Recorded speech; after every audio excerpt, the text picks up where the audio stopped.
Have you ever thought there was something the creators of Chuck E. Cheese were hiding from us all? Or have you ever found something to be off about the place? Even the creepy robotic mascots that danced on stage. I didn't until I found out the truth about Chuck E. Cheese. It all began on the first time I had ever visited the place. I was around the age of 5 or 6, so I of course was pretty ecstatic to go. Seeing all those commercials of kids eating pizza and running around without a care in the world, and the arcade games and on the play structure, made me almost get down on my hands and knees to plead and beg my mom to take me. After finally getting her to break, she took me. I was the happiest kid in the world. My mom drove me over just a few hours before evening, so maybe around 4:30 or so. I almost knocked over the woman at the door who gave you the little stamp on your hand, and running ahead of my mom and bursting through those doors like a maniac child. Eventually, I was stamped and literally screeching as I ran around to all the games and play sets. And after a bit, I stumbled on over to a game, whack-a-mole, with sharks. Right by that staff-only room. One shark-whacking minute later, I'd won the game, and before I could squeal in success and collect my tickets, my ears caught the sound of something very strange going on near the staff-only room. I could hear someone say, "Test number 15 on mutated rat results in angered behavior, such as throwing desk and scientist at the wall." I then began to wonder what in the world they could be talking about. Maybe they were making a new game. Being so young, I had no idea at all what was actually going on in there. So being curious and feeling a bit interested, I pressed myself against the door and listened in as carefully as a 6-year-old could. I could hear them snapping at each other. Things like, "What are we going to do with the beast? And get it away from me!" A mumbled shout poured over whoever was in there, and replied with a louder, "We can't just kill that thing!" The talking stopped. I blinked for a second, and pressed myself closer on the door. I realized that this was a very bad mistake as the door opened from my weight against it. I slipped in, going from leaning on the door to falling face flat on the ground of the staff room. Immediately, footsteps trampled over to me, hands grabbed at my arms. I was up like a light in a few seconds. And still, I don't know what the hell they did to do that. I woke up slowly, my eyes feeling heavy and my body feeling weak in some kind of interrogation room. A tall man with a serious expression, wearing the cleanest white lab coat I'd ever seen, began walking towards me out of the blue. Like he knew I'd be awake, like he knew I was awake. His voice was deep, and it was scratchy from what I could tell. When he began to speak. You know, don't you? You know, he said. I was a 6-year-old half knocked out at a Chuck E. Cheese, so I didn't know what they expected from me. I babbled for a second, letting my tongue function correctly. "What?" I replied dumbly, blinking lazily. He grabbed my arm, making the static feeling intensify somehow. He pulled me a bit, making me whine, though I quickly shut my toddler trap when a loud banging on the door echoed throughout the room. Naturally, me being so young and clueless, I screamed, thrashing around. The man let go of me and snapped at me to shut my mouth. Forgetting about almost everything, I thrashed around some more. Slipping out of my chair, I kicked my legs going into the corner of the room. I screamed again, banging my foot against something, making a loud metal clang against my foot. I twisted around and whined down at an air vent. I kicked it again out of scared, hot anger. With another loud scream and clang, the metal front door popped off. Again letting out a shriek when I heard the man stomping towards me. Out of the noise of clawing metal and banging, I scooted inside, spitting at him. I was scared half to death. I mean, what was I doing here? Where was my mom? He swiped at me for a second, but quickly pulled his hand back. There was another loud bang, and the man stepped back. Using my tiny little hands, I grabbed the air vent's door and pulled it back. Pressing it on, just in time, a piercing hiss was followed by a shout from the stranger, and the loudest bang on the door. I clawed back, scooting back into the vent. I had to leave. Even being so young, I knew that I was in trouble. I hastily turned around with a bit of struggle, slowly crawling down the vent. A loud manly scream echoed through the vent, being followed by more. They were in unison with the sound of cracking, tearing, which I now know was flesh and bone from the stranger. I got out as fast as I could. A small light was around the corner after a few minutes, and I stomped on it. The vent easily popped open. They really weren't paying attention to how tightly they were screwed on, were they? My feet stumbled as I climbed out, but were soon trampling to where I saw my mom last. She was still there with a worried expression on her face. I ran up to her, hugged her tight, my eyes now glazed with wet, hot tears. I wanted to go home. I just wanted to go home. I want to go home, I whined and complained. My mom gave me a strange look, but put a finger on my cheek.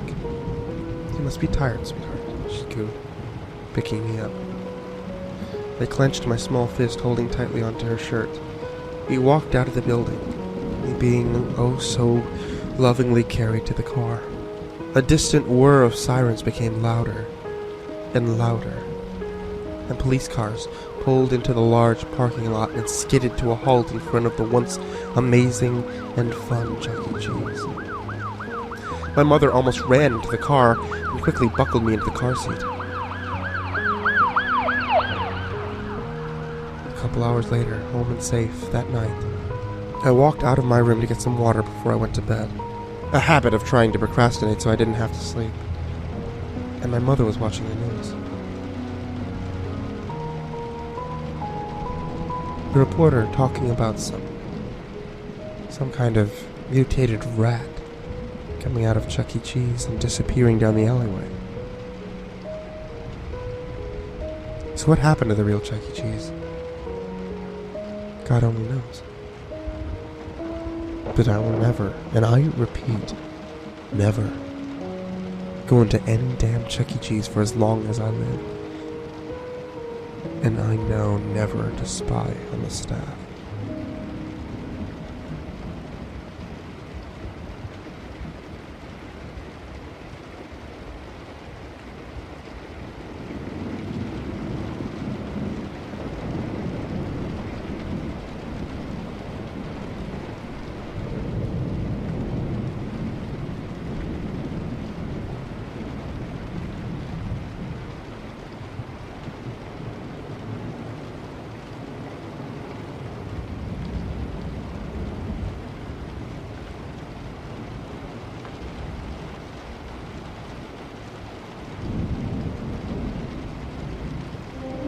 I was aware about the uproar over the use and abuse of artificial intelligence programs, but I hadn't given it much thought until very recently. In particular, a lot of people are alarmed about deepfake technology. It's had a lot of practical applications in the film and gaming industry, but it can also be used to create misleading images, films, snippets of audio. The potentially harmful media can create anything from videos to inflammatory political content. These cleverly made fakes can spread on social media like wildfire, damaging the reputations of their targets and influencing public opinion. I have a very strong reason to believe that there are even more sinister applications in store for us. The concept of reality in danger, and no one will be safe.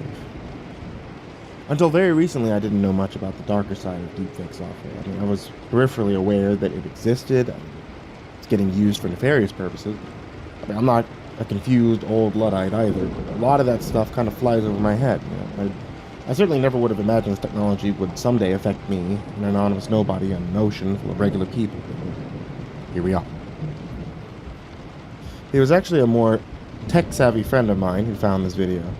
She discovered it while poking around on a sketchy video dump website. She emailed a copy of it with a brief message that said, "You should definitely see this." The video was just over a minute long. It appeared to depict some scene of violent civil unrest in an urban setting. seemed to have been recorded at a downward angle, as if the person filming was standing on a second-floor balcony. The street was filled with a surging mob of rioters. Several buildings were on fire. The mob clashed with a razor-straight line of police and riot gear who used their shields and clubs to drive them back. And the camera zoomed in on one lone individual who rushed at the line with a long knife in his hand. He attempted to stab one of the cops. He was knocked to the ground by a hard push with a riot shield. The cops promptly surrounded the fallen attacker, and they beat him into a bloody mess. And in the background, someone lit up a Molotov cocktail and threw it into the midst. The resulting spray of burning fuel ignited both cops, the attackers, everyone who was receiving beating. The camera followed one of the burning cops as he ran into the crowd, who promptly swarmed him down and beat him with their protest signs. Now, at this point, the screen abruptly went to darkness, and the word Test 13 Riot appeared for a split second, bold font. Then the video just ended. I watched the clip several times in a row, trying to understand and absorb whatever the hell I was looking at. I messaged my friend back. I asked, "What's this? Where and when did this happen?" She replied, "Was labeled a deepfake. No context in the description." The title was the same as the text at the end of the video. Watch it again. Look carefully at the person who sets the cop on fire. I'm almost positive that's you. I said, "What the hell?" I hit play again, and yep, she's right. I was too distracted by the general mayhem to notice on my first few viewings, but the person throwing that Molotov, he looked exactly like me. They had my build, my face. You could even see my tattoo on the forearm. Here's the problem. I've never participated in a riot. I most certainly never burned anyone with a bottle of homemade napalm. I felt a deep unease stir in my guts as we watched those 5 seconds. The same footage over and over again, trying to make sense of how this could have happened. I messaged her. I said, this is really weird. Why would someone do this? Neither of us could think of an adequate explanation. I filled out the contact form on the website, explained the situation. In the days that followed, I waited for a response. I kept watching the clip at half speed, picking it apart second by second. And upon closer scrutiny, I found a number of glitches and imperfections. For example, most of the protest signs were either completely blank or they were covered with indecipherable squiggles. I also noticed many of the background writers looked eerily similar to each other. There were maybe 5 or 6 variations of faces amongst the hundreds of people on the street. Some of them had impossibly long arms. There was even the occasional floating head with no discernible body beneath it. Even the raging fires were a bit odd looking if you paid close enough attention. The video seemed to be a work in progress, as suggested by the text at the end of the video. Even so, it was still pretty convincing at a casual glance. The sheer pandemonium in the background helped cover up the mistakes. If I had seen this video while zoning out, some late night scrolling or something, I probably wouldn't have questioned if it was real. I can only find 3 faces in total that were noticeably unique or different from the rest. They all belonged to rioters who were engaged in particularly violent or destructive activities. There was a Molotov thrower, cop stabber, a pistol girl, a young woman who appeared to be firing a pistol at police. These characters were all made to stand out with subtle manipulation of placement, shading, shadow. If the fake footage ever found its way onto a newscast, they would undoubtedly focus on this nefarious trio in the editing room. The video's creator had randomly stolen real faces for these key players, and one of them was mine. I wondered if I was maybe slipping into paranoid conspiracy nut theories, so I passed my observation along to my friend, asked for her input. She agreed with everything I said, and then she made an interesting point of her own. The video felt very much like a blank template. The settings were a generic city street, lined with generic buildings. It could have taken place in almost any city in North America. The empty protest signs could be filled with any slogans which seemed appropriate for any given narrative. The finished product would be a very convincing and very frightening look at civil unrest in action. She also pointed out that compared to the feral aggression of the mob, it seemed like the orderly and disciplined riot cops were meant to be the protagonists of the story. The video spun a powerful narrative of law and order versus agitator mayhem. And there I was, front and center, in all of this madness. And the more I thought about it, the more I was convinced that my likeness had been stolen for, a future propaganda piece. I asked her why someone would upload this thing before it was ready. My friend answered with a shrug emoji. She just said, found it mixed with a bunch of other deepfake videos. Might have been uploaded by accident. Even smart people make mistakes. At that point, several days had passed without a response from whoever was running the website. I decided to contact them again and discovered the URL was broken. I tried to find it on Google, but it seemed the entire site, all of its content, they'd just been scrubbed from the internet. I tried to convince myself of the timing, that it was just a coincidence, but I wasn't so sure about that. The next morning, I crawled out of bed and I discovered that it had been locked. The burglar had picked the lock and crept into my apartment in the dead of night. Only two things were missing: my laptop and my phone. Having a stranger quietly ransack my apartment while I was sleeping was bad enough, but my phone had been sitting on the nightstand beside my bed, and that was much worse.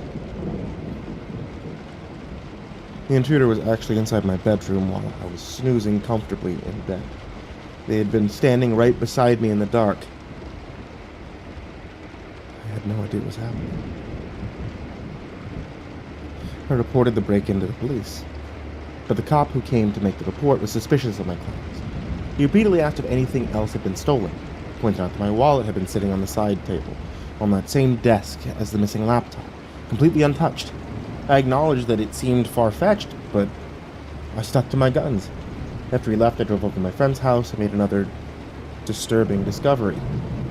She had also been robbed of all of her electronics. Nothing else had been stolen. She'd slept right through the entire incident without hearing a single peep. I asked if she'd contacted the police yet. She gave me a funny look. Slowly she said, "I don't think that's a good idea. They wouldn't be able to help anyway. I think we should just drop it and leave it alone. Get a new phone. Forget about it." As she was talking, she grabbed a pen and an envelope from a stack of mail on her counter. She tapped the back of the envelope to get my attention. She wrote, "It could be listened." I read those 4 words and felt my entire body clench with anxiety. I suddenly felt very exposed and horribly vulnerable. I nodded silently and watched as she pushed the envelope into the paper shredder.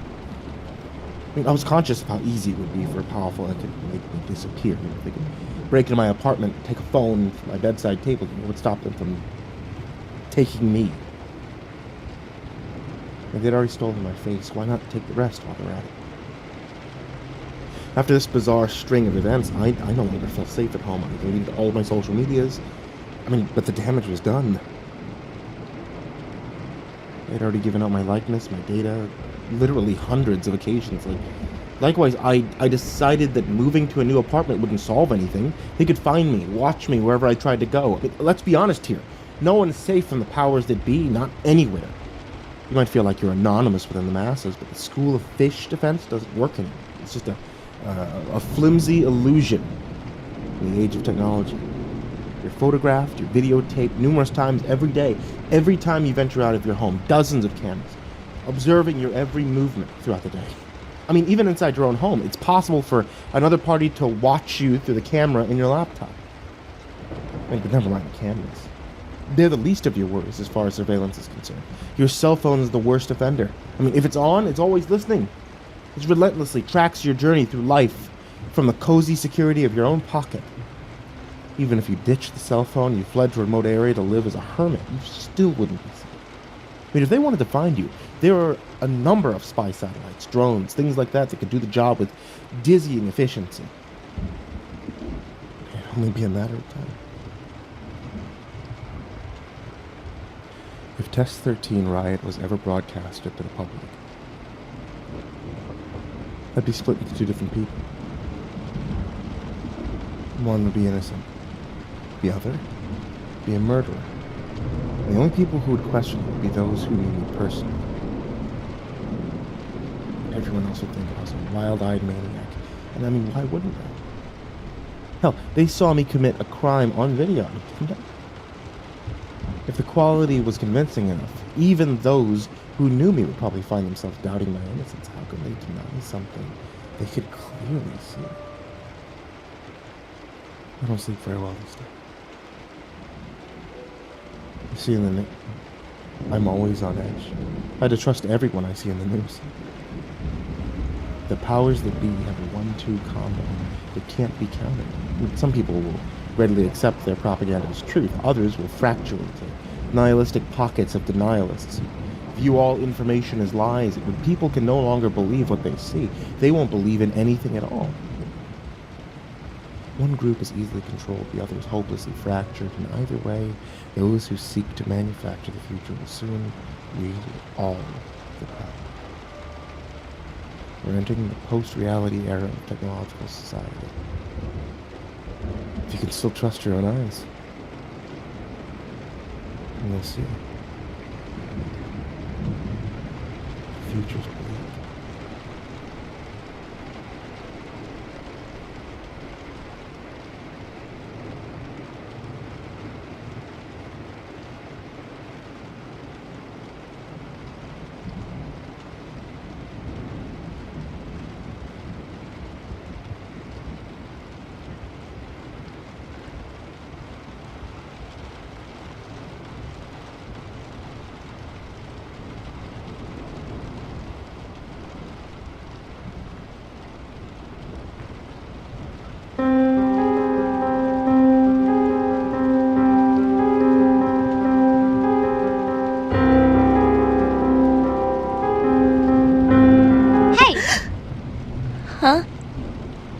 Wow, Chris. Is the birthday party so boring that even the birthday boy falls asleep?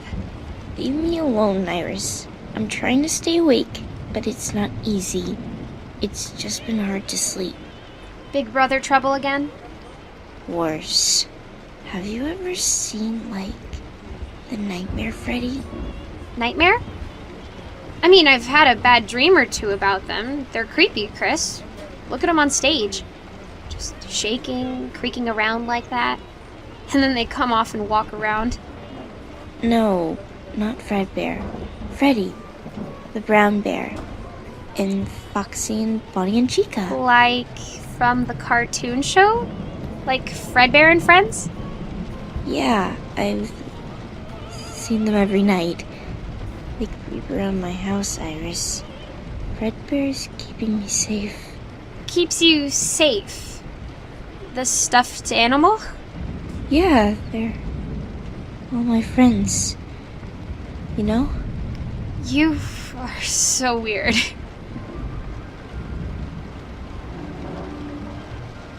How's sales going for tokens today? Pretty good, sir. Pretty good. It's Fred, man. Everyone here just calls me Fred. Right. Sorry. It's fine. You've only been here, what, a few months? We haven't really talked much, but I'm happy to have you on board. I'm happy to be here, Fred. Really, I haven't been around town long, and this is a nice place to work. Suck. Your stupid brother's wasting a perfectly good Saturday with this crap. Hey, don't mess with that! Those are expensive! And dangerous. They're in automated mode right now. Can you please go back to your tables and enjoy the show from there? Whatever, man. This place sucks, dude. Shits. But hey, you handled that well. Keep it up, Peter. And we'll see about you becoming one of the managers soon. Of course. Thank you, sir. Thank you, Fred. It's no problem, Peter. You do good by me, I'll do good by you, man. Did you see that shit? Yeah, man. What a loser. Those geezers are working here still. This place blows. About the coolest thing are the masks at the ticket counter. Robert and I swapped a few of them, too. You want a Bonnie or a Foxy, T? Foxy, obviously. I tore the head off the one that Chris has. Aw, did he cry? Yeah, did he cry? That little piss baby always cries, man. It's annoying as hell. Tried to scare the shit out of him and he's still coming here for his birthday. I was hoping to save us from this embarrassment. Well, You know, we could give him a real reason to be scared. Ow! He keeps that stupid bear with him at all times. It's like his cry teddy. A cry teddy? He never grows up. T, we just make him grow up. You know, when the geezers aren't looking. Fuck yeah. Think you'd want one of those plush traps? Yeah, maybe. I don't have one of those yet. That's the Bonnie? Yeah, they're like 1,200 tickets. We could pull together if you want to. That might be fun. Hey, loser. Happy birthday. Terrence, stop. Yeah, Terrence, stop. He's gonna cry. You freak me out, Terrence. I'll tell Mom.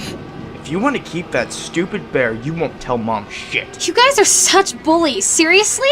Back off. It's Chris's birthday. Can it, you little bitch? I can't believe you need a girl to defend you, Chris.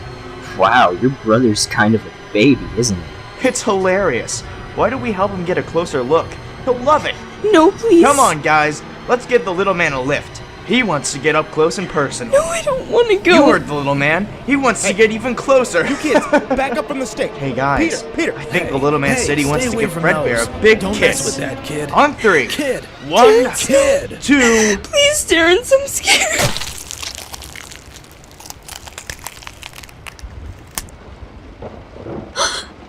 Chris? Oh, shit. Chris? Chris? Shit, man, Stop shit. fucking around, man. Chris. T, we Chris! fucked up. You can't be here. Shit, man. I'm sorry, What did you T. do? We can't. I didn't mean to. I'm sorry. I'm so sorry. Oh god, I'm so fucking ruined. Everything's fucking lost. Everything's lost. It's not. What are you, stupid? A kid is... Don't just look at it like that, Peter. Call the police. I can make this work. Stop it. Call the police. Stop yelling so loud. Everyone is in a panic, okay? No one is really sure about what happened. I can make this disappear. You won't have to close, Fred.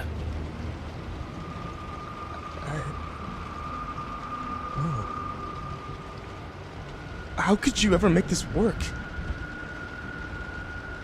I don't know yet. But trust me, we're in this together, right? Right. Right.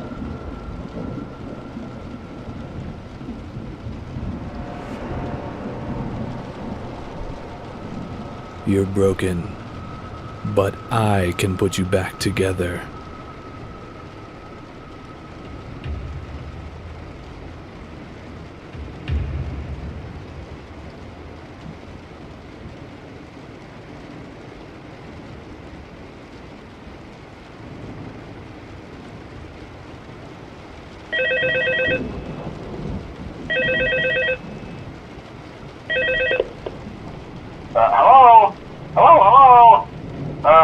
Hello and welcome to your new summer job at the new and improved Freddy Fazbear's Pizza.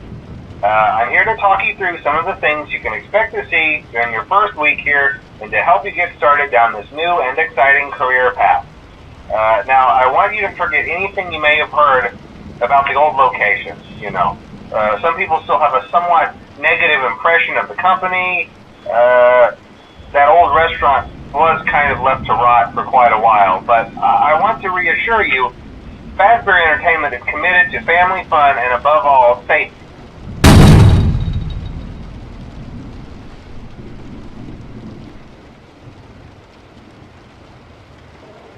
Hey everyone! Hello, boys and girls. Hi everybody! Welcome to Freddy Fazbear's Pizza! I'm Chica. Let's eat. I'm your best friend, Buddy here. And everyone knows me, Freddy Fazbear!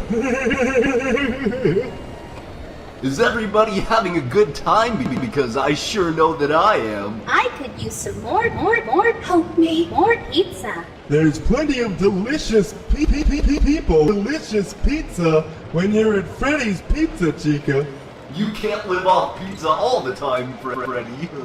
You can't? Can't leave. When you're eating, kids, remember to have plenty of kids. Green, plenty of green vegetables, kids. And all you young bunnies need to have your carrots. Please run. Health is important if you want to live. Have a fun and happy Children. Fun and happy time at Freddy Fazbear's Pizza. Hey, Chica. Yeah, Bonnie? You know what I do to have fun? Is it the games? Nope. Is it the Don't let them escape Pirates Cove? Not even close. Well, what is it, Bonnie? I like to sing. Why didn't you say so? Let's rock out the band.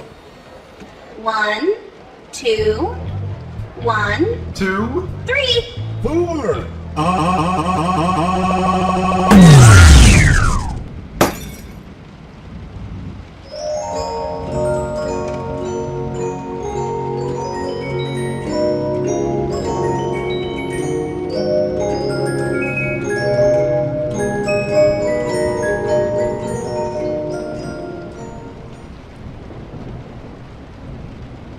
Hey, all you pirate fans, head on down to the Pirate Cove because the show's about to start.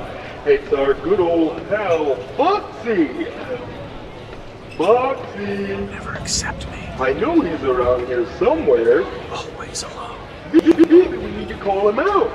Foxy. Not one of them. Help me out, kids. Foxy. Eat them. Last time, kids, nice and loud, so we can get him out here. Foxy! Yar, me mateys, it's me, Foxy, and welcome to the Pirate's Cove. Freddy best be getting back to the stage, or I'll be forced to... Gut the pig. Forced to make him walk the plank. Have fun, kids, and let's kill them. Keep ourselves safe when exploring Pirate Cove. You best be getting back to the stage, land lover, because these little ones are now part of the pirate's crew. When in the Pirate Cove, remember to adventure safe, kiddies, and no running around the cove, or else ye be Lost forever. Ye be walking the plank. Aye, is it swashbuckling adventures that ye be seeking, lads? Or is it that... I don't belong here. Or is it that you're not akin to the seven seas? All pirates, give me an arg. Please help me. Arg. I be seeing you already walking about with your pizza in hand, and your sody pops like proper sea pirates. And like proper sea pirates do, we'll be having ourselves a sea shanty. Weird. What happened to the legs on it, Mom? That's nice, dear. Don't climb on it. It has a hook for him. Look at the hook, Mom. Little girl, sweetie, you can't get that close to Foxy. It's not, you really shouldn't be up there. You're not my mom. You can't tell me what to do. Ma'am, please ask your daughter to get off the stage. She's not hurting anyone. Let her play with the fox if she wants to play with the fox. Mom, look at his funny mouth. He's so stupid looking.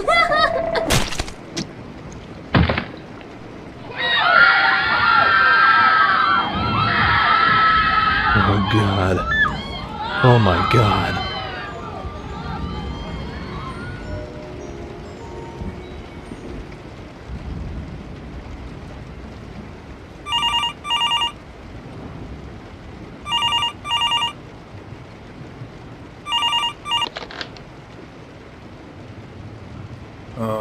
Hello?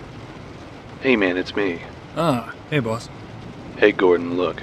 I know it's your last week and all, and college is important and everything, but you sure I can't convince you to stay on? Sorry boss, them's the rules. If I want to keep my car, I have to raise my grades, and this job takes up too much valuable study time. Yeah, I understand. Corporate's been getting on my butt as well since that incident with the kid. Oh yeah, I heard about that. Scary stuff. You're telling me. I was there. Saw the thing bit out the front of her head. The doctor said it took out a chunk of her brain. I told the little snot not to get close. But as well, I guess she'll listen better next time. Well, hey. Till corporate works out what to do, we have Foxy shut down. So keep the curtain closed on him. And the computer... Whoa, hang on a second. Everything okay? Yeah, I just thought maybe I heard... Never mind. What's up? I was gonna say, the computer guys had to come out today and change the chips, or the disks, or something in the animals. So there may be some, glitches. Glitches? Yeah. They wanted to make sure there's no more errors with the biting. So they changed the software to ensure that all the animatronic parts are covered at all times. They can't be without an animal suit. Also, they're changing the bunny's voice to being a girl's or something. That's weird. Yeah, I know. I guess corporate said it tested better or something. I don't know. If you see anything weird, don't freak out. The place isn't haunted. Yet. Yeah. Let's keep it that way. I hear that. Let me know if anything interesting happens. I'll see you at 6. Yeah, good night.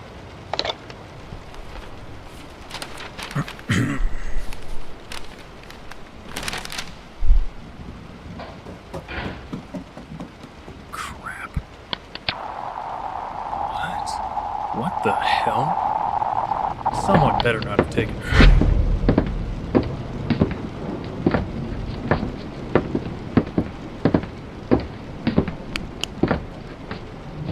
There's Chica. There's Bonnie. Where the hell did the other one go? Not me. Hello? Hey, I'll call the cops. Let's eat. Holy Let's eat. God. Some Don't you guys delicious switch off at some pizza. point? Hey everybody, it's time to start the show! Jesus. The robot must have wandered off. Hello, kids. It's your best bunny buddy. Bunny buddy. Escape now. Bonnie, are you having a good time at Freddy Fazbear's Pizza? You're like me. Because I sure am. I guess all of them are breaking. Ow! Crap! Let me go! You can't eat pizza all the time. Sometimes you have to keep to the healthy snack. What did you just say? That's against the rules, buddy. Let me go, you stupid machine! Be good, or we're going to have to fix you. Have to tell your parents. God damn it! You almost broke my arm. Where's the off switch on this? What the hell? You know what I do for fun? What I do for fun? I like to eat I like to eat people. Pizza. You're next.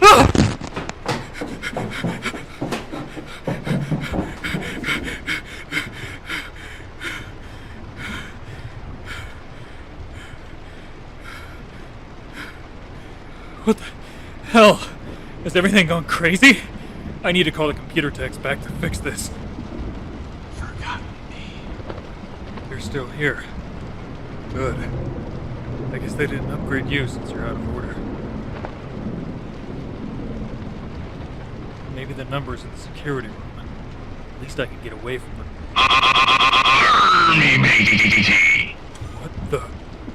What the fuck?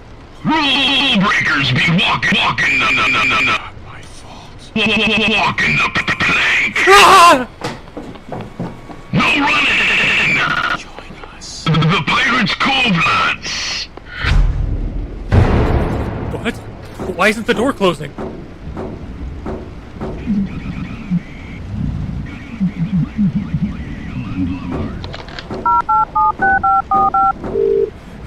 Oh my god, oh my god, oh my god, oh my god.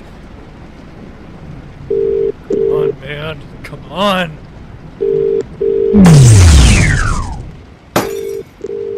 What?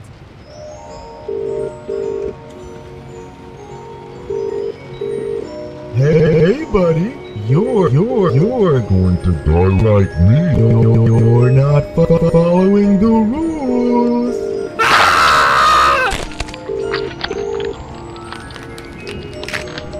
Hello? Hello? Gordon?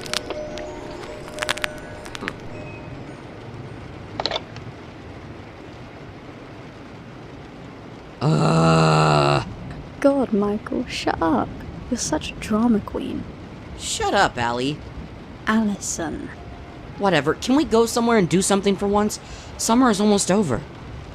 I can call my mom to take us to the mall or something. No, that's dumb, Chuck. We can go to Freddy's. We always did that when we were younger. Yeah, when we were babies, we're 13 now. They still let us in when we're 13. Yeah, but it's not cool. I like Freddy's. I still have the X-Men arcade. I guess.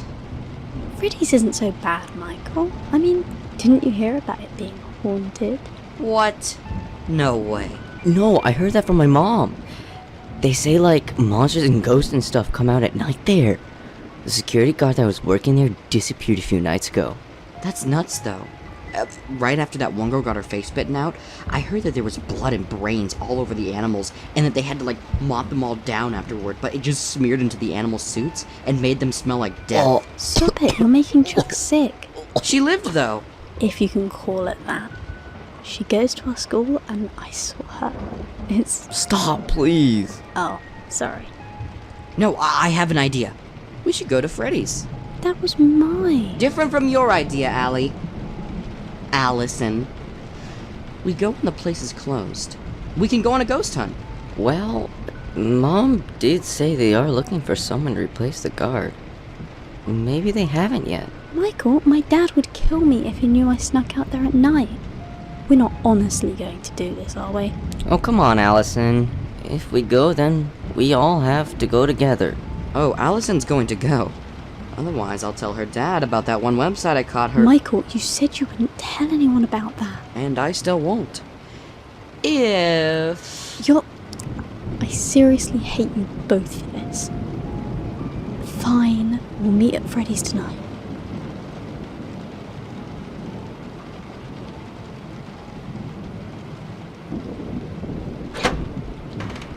I don't like this, guys. We're gonna get into trouble.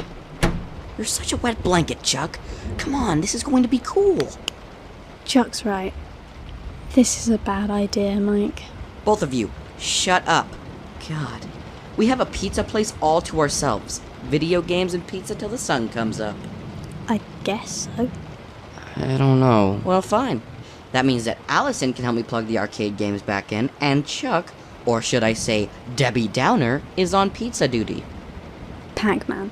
Oh, come on, guys. Wait, Pac-Man still? This is haunted, remember? I don't want to... It's my favorite one.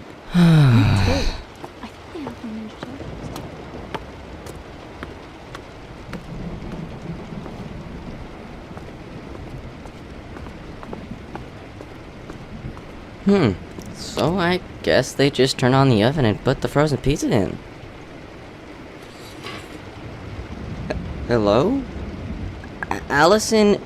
Mike, stop messing with me! Please. Mike? Oh! Freddy? I wonder why there's a Freddy Fast back here instead of on stage. You wouldn't happen to know where the pizzas are back there, Freddy. Huh?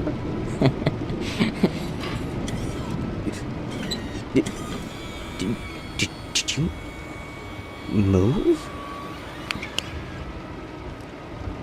Is there somebody in there? Oh God! You smell terrible. Oh, wait. Is there blood on you? Guys! It's always a great time at Freddy Fazbear's Pizza! Guys? and it's time to enjoy a delicious. Guys!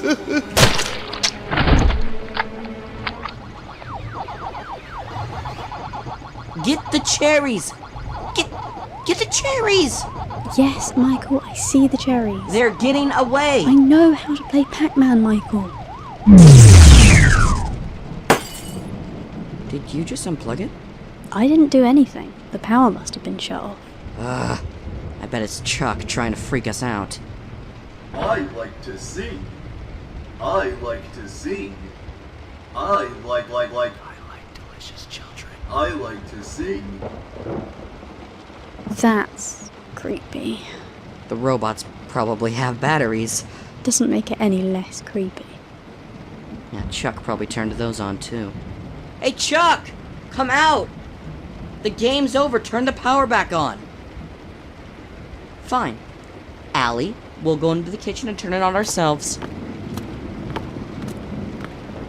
Wait, this isn't right. This is Pirate's Cove.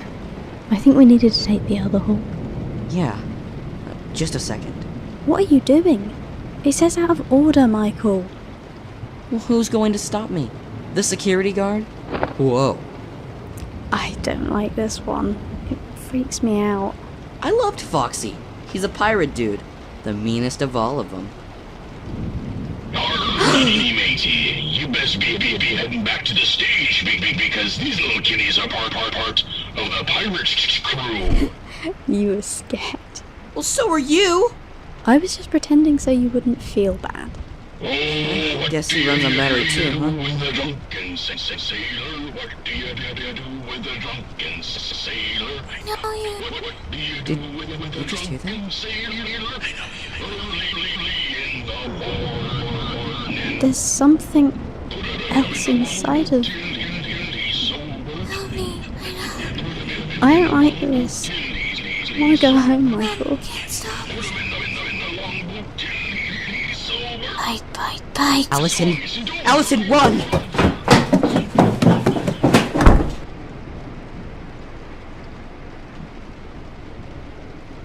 What was that? Did you hear him? Yes! Michael, he sounded like the girl from school used to. Yes, I know!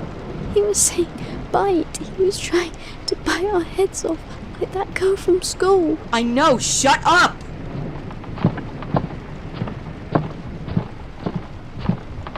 Hey, Chica. Yes, Bonnie? You know what I like to do for fun. What's that? Bonnie? Allison. I like to sing and play my guitar. Wanna hear? I can't do this anymore. When you play your guitar. We should play with Freddy. Let's get the band back together. Where are we? Holy shit. This is probably the room where they make all the robots. They're everywhere. They smell. Oh, they do. And there's stuff on them. I'm gonna take a look inside. Hang on. Stop. Allison, one of those things are outside. And they... It's fine. None of these are awake. It's probably nothing, but I have to know what's inside these suits. Fine. Let me boost you. Do you see anything yet? Almost. Oh god! Leave! We have to leave! Why? What did you see? What the hell did you see, Allison? Kids! Michael, they're stuffed with kids! Hey, kids! Let's I have a hope you say delicious delicious pizza. Get out the window! I can't get it open! It's stuck! Move! Michael, follow me! Hey, kids! It's your old friend, Freddy Fazbear. I hope you're ready for Help me! Allison, for help some me, please! I don't want to die! Please, Allison, come back! Come back!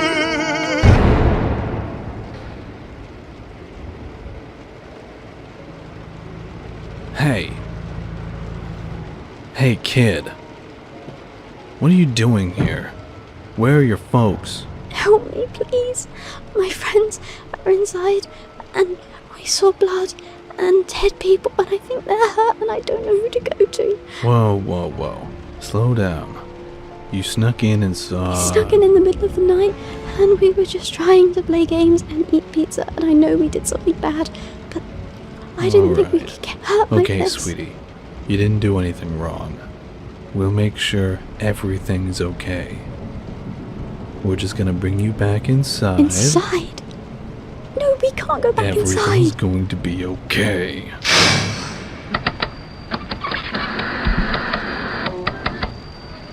Initially, 2 children were missing, but police now believe that there are 5 missing children related to the Freddy Fazbear incident. 3 more local children were reported missing earlier this week, and information taken from the mother of one of the children leads them to believe that the 3 had ventured to the popular family restaurant Freddy Fazbear's Pizza late in the night, never to return. The manager of the local branch had this to say. It's a tragedy. There's no doubt about that. But we focus on being a restaurant that supports family fun and an environment safe for kids. I've personally reviewed the night footage, and I've handed over all evidence about these disappearances to the police. From what I've seen, they should have no problem identifying the guilty party and making Freddy's safe again. Authorities have arrested a suspect, an evening janitor that the security footage points to. The children have yet to be recovered, and any evidence about where they are is yet to be found. More on this story as it develops.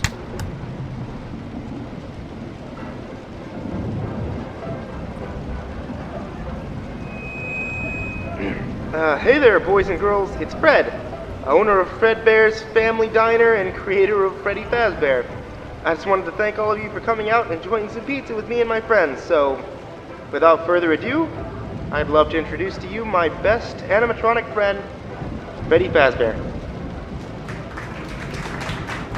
Hey everyone, it's your old friend Freddy Fazbear, and thanks for coming out to Freddy Fazbear's Pizza! And don't forget about me, your best buddy. I've got my guitar tuned and I'm ready to play, Freddy. That sounds great, Bonnie. Don't forget me, guys. I'm Chica. Let's eat. There's some pretty amazing pizza here, guys. We can't eat pizza all the time, Chica. Right. We have a job to do, Chica. But we're not all here, Freddy. We're not? Uh-oh, who are we missing? Foxy! Foxy? Where could he be? Hey kids, where do you think Foxy could be? Mom, this place is so boring.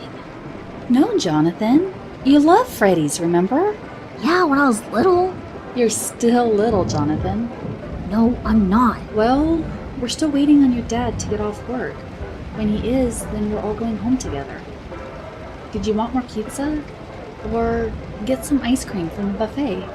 I'm gonna go find the other kids to play with then. Jonathan! Fine.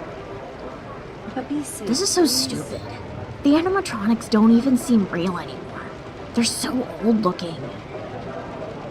Hey there, buddy. Why the long face? Buzz off, Freddy. Or... oh. You're the yellow one, huh? Haha, you got it, buddy. Golden like the stars. Huh. Well, Golden Freddy. Leave me alone. I'm too old for this kind of stuff anyway. Aw, don't be like that, buddy. Ha ha ha. There's plenty to do at Freddy Fazbear's. Did you want to play some of the video games? No, that's stupid. The claw machine here is rigged. Haha, no, silly. The arcade game's in the back of the diner. Arcade? There's never been an arcade here. It's only for the special guests. I'm a special guest. More than you know. Show me. Right this way, buddy. Is it on the other side of the kitchen? I've never seen the inside of the kitchen before.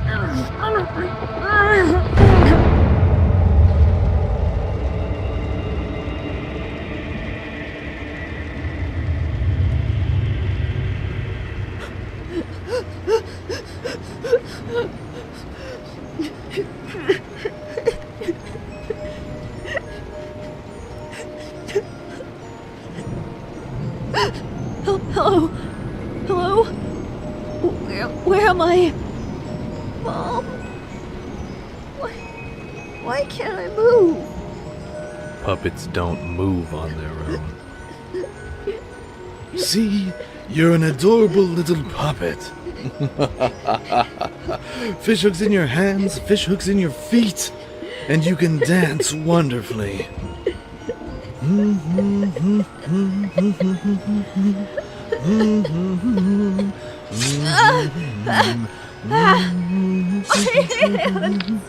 Why? Why? Help me, please! Shut up. Shut up. My mom's out there! So help me, you'll be like Peter, the others. are you in there? Shut up. Peter, where are you? We're not closed yet. You have to be out on the floor with the employees. I will, Fred. I'm taking care of some of the financial paperwork. What paperwork? You just have to handle the drops. I handle the papers. Open the damn door, Please Peter. help me. Please help me. Please.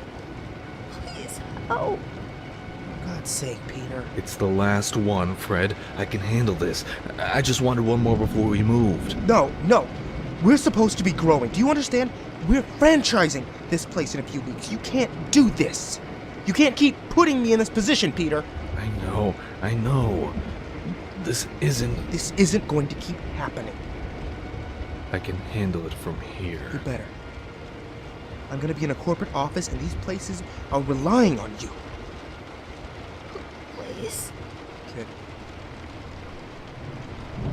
I'm sorry.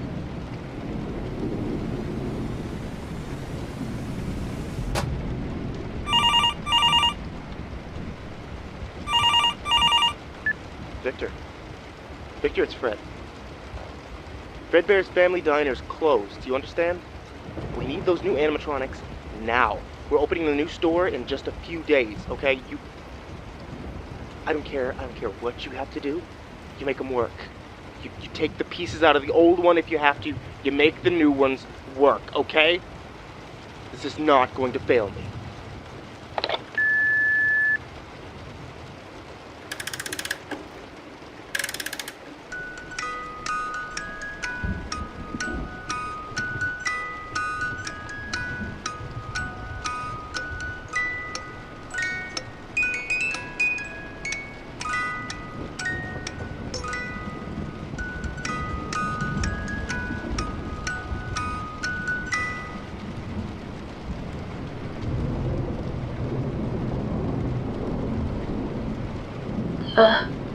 Music box stopped.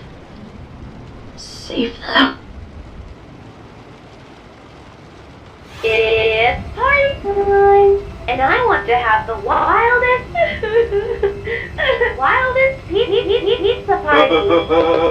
It's your best bunny. Not again. It's your best bunny.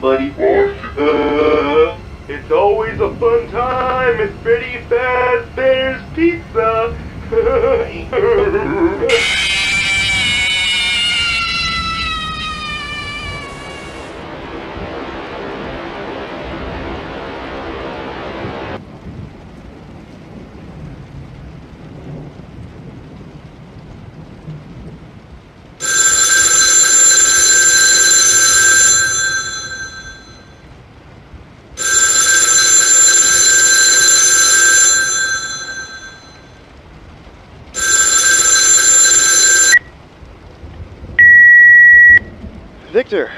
Victor, you there?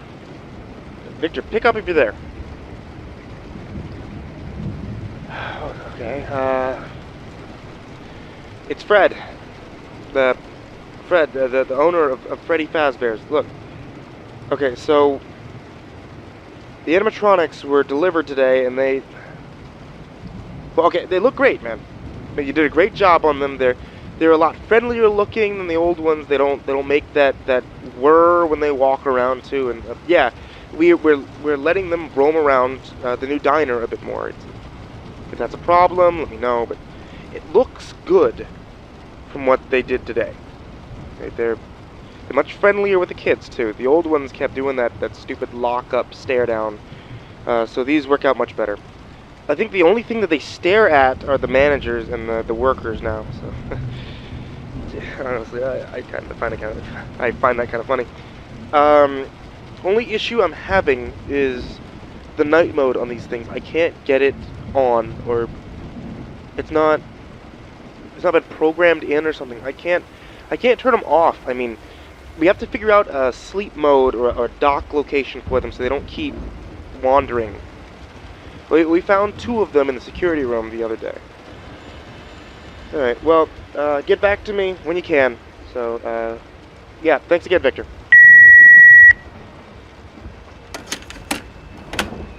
Whoa. Is that good? Okay, Fred, I got your message, so I'm gonna be sending you a few of these update logs while I work on the new animatronics. This is probably a pain, shipping them in and back out while I get them fixed up, but what can you do, right? So about that night mode bug, I haven't actually made a night mode. I mean, they shouldn't be as active at night, but they can freeze up, and that will ruin the entire locking mechanism on the machine. So you need to let the new ones, and even the old ones, walk around, at least after hours. The thing is, they should only be confined to the one room. If they're wandering outside of that, then maybe you have some kind of interference. Now, I'm checking over some of these things now. The beak on Chica came off really easily. Have you guys seen this fall off at all? If so, might have to use a different... Oh, it's your old buddy Chica! You bit my head!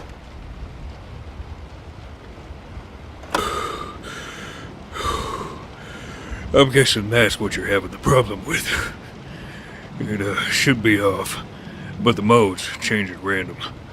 I'm investigating with a few of the other machines, with the lower jaws removed, and I'm getting a similar issue.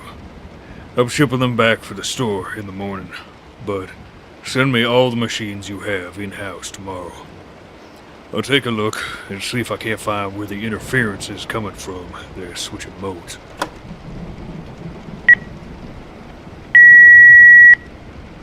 Victor, it's Fred. Listen, there's been a few problems with the store, and it's nothing to be, too bothersome. It's just a few kids that go missing, you know what I mean? It's a family place. Things like that just kind of happen. I can always have Peter look for them when he's managing the store. He was good about that back when we were running Fredbear's. But hey, the Foxy that you made, we need you to fix the thing up. The stupid kids keep tearing it apart, and the lawyer's saying we can't just keep the parents liable for the damage because something with the licensing for the building and the kid-friendly place. I don't know, but I do know this is bleeding money to keep fixing it. I mean, by the end of the day, the employees are calling the thing the Mangle. I'm not going to have that in my restaurant. I'm going to have them sweep the thing back into the closet soon and just use the old Foxy until you can get this thing fixed up. Use the code from the old one if you have to, so we can do that intimidate kids with a blank stare thing. They never tore that one up, so... Name your price. The store's been doing really great. The value of the company is skyrocketing. Last thing I want is to take a hit, you know what I'm saying? Just come on into the store after we've locked up for the night and get those things fixed. I'll have Peter get you the keys. Talk to you soon.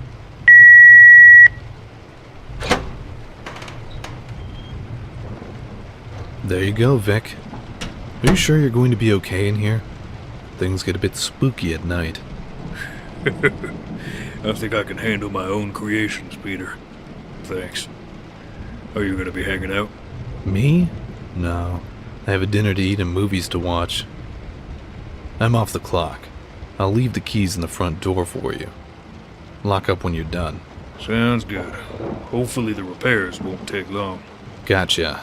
Oh, and by the way, there's a music box in the room near the Foxy, and the security guard usually winds it and all, but I gave him the night off since you were going to be here. Can you wind that every so often in case, In case... Never mind, it's dumb. Soda fountains are still running if you want to get a drink. And if you need the Freddy Fazbear mask, it's in the security office. Why would I ever need that? Yeah, right. Good night, Victor. Good night, Peter. Huh. Here's an odd one. Fred? Hopefully this portable one's gonna work out okay. I haven't really tested it out, so this is as good a test as any. Headed to the Toy Foxy room now.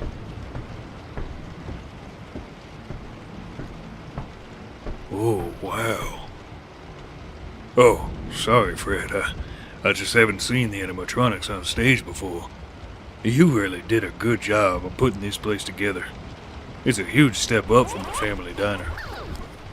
Whoa!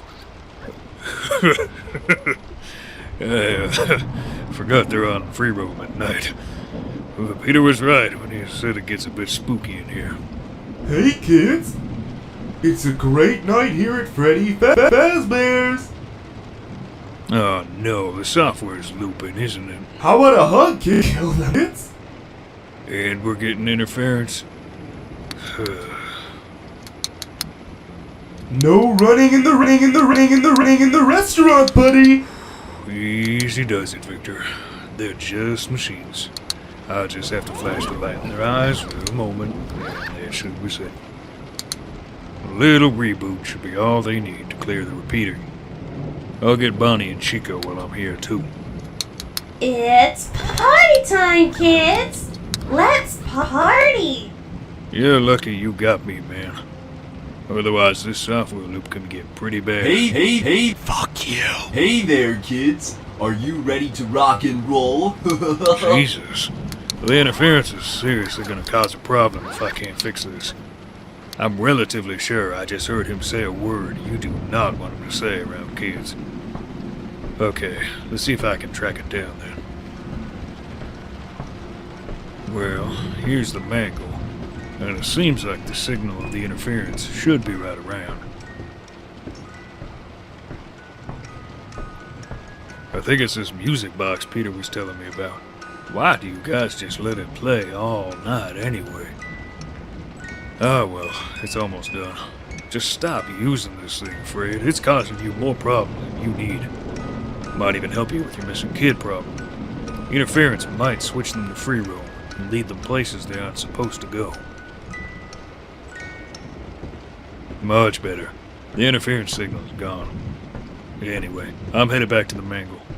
I think I'm going to try changing out the detachable connectors for some heavy-duty long screws. It'll make Foxy a bit more rigid, but the kids will be hard-pressed to pull that apart. Hello? Hello? Weird. I guess one of the animatronics must have bumped into something. Still getting its surroundings back from the reboots, maybe? Oh well. I can see why you had me come in here, Fred. Whew, kids really did a number on Toy Foxy. Isn't that right, Foxy?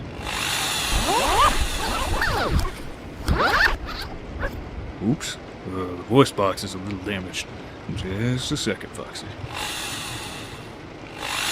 It's all in the gift, sugar. The interference should be gone. The box.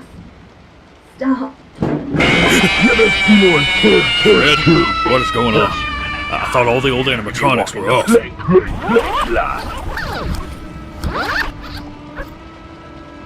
Hey there, sugar. Why not give old Fox your kiss? Fox your kiss. Fox your kiss. Play nice with me, sugar. Think of all the fun we could have! That's not a very nice thing to do. Damn it! There's too many around here to keep flashing them in the eyes. Something has to be controlling them remotely or something. I can't do this alone. I need someone else to help me shut each one down so we can find out what went wrong with these things. That's not very nah. Please help me.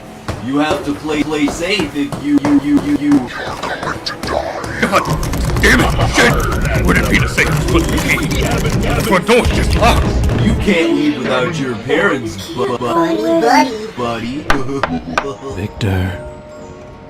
Victor, I'm sorry. Unlock the door, Peter! I can't let Fred know what happened. What are you So it talking has about? to be Let me like out! this. You're out of control! Yeah, I know. Open the door, you son of a bitch!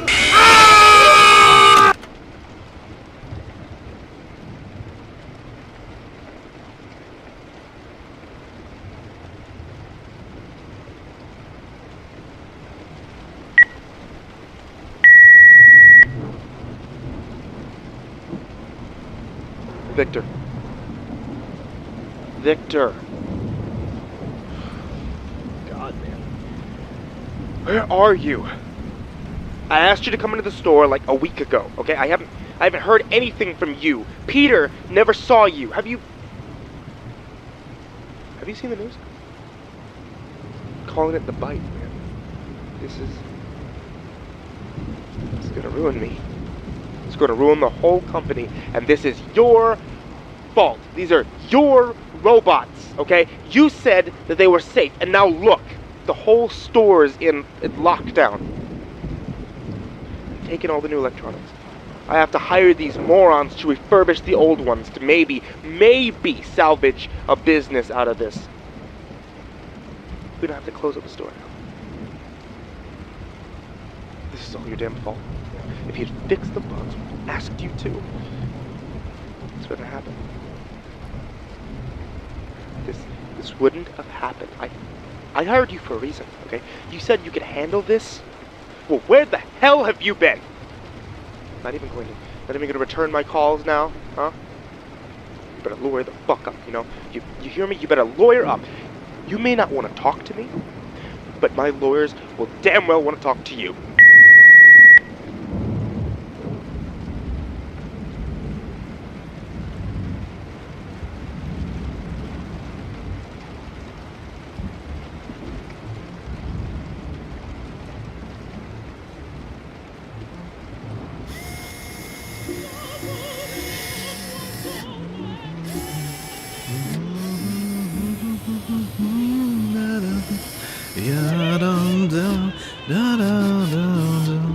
Yar, me.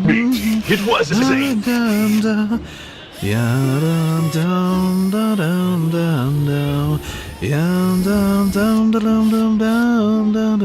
Land lovers beware, the pirate cove be.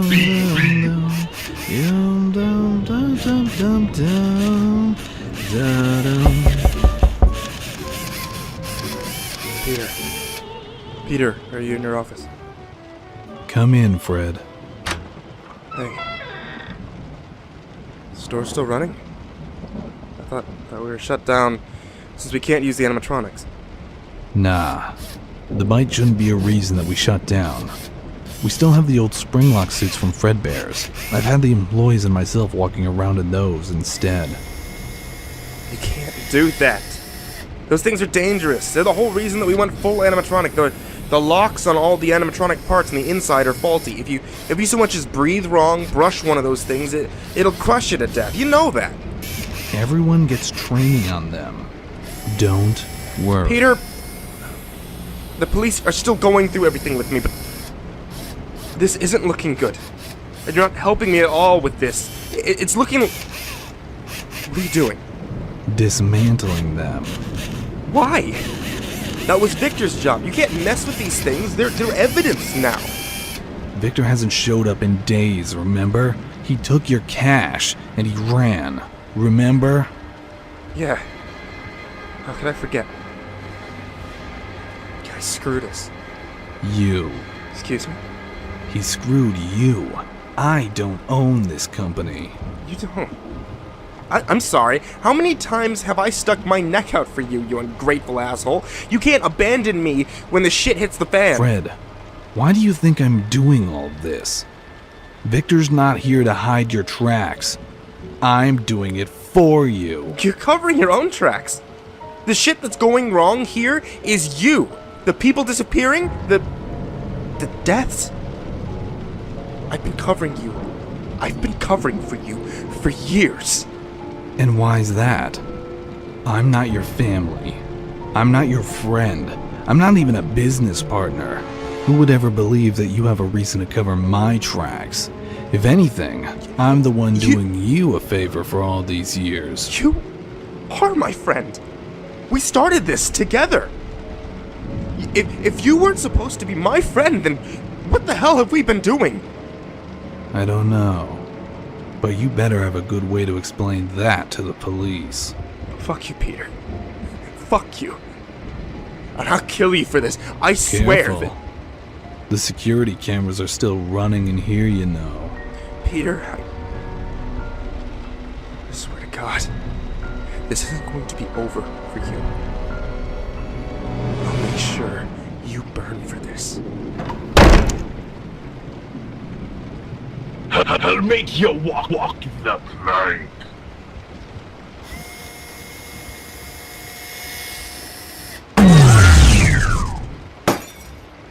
Good night, Foxy. You're the last of the 4. Everything's in order. It's been fun, Fazbear, but this career has long since run its course.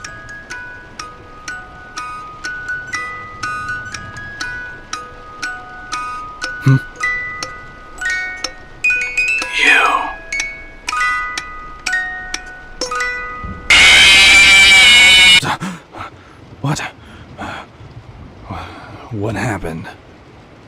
The security room. How'd I get in here? Fred? There's nothing... The animatronics were disabled, except for that. Fred, what did you do to me? I swear to God. Fred? Hello?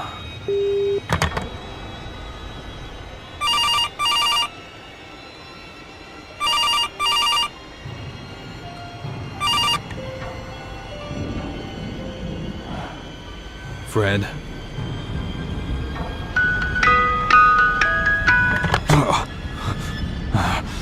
God damn it. There's only one left. There's nothing to be afraid of. It's just messing with you. It's just messing with you. I can get out the back door.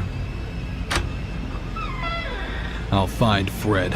I'll kill him before I leave this whole stinking town in the dust.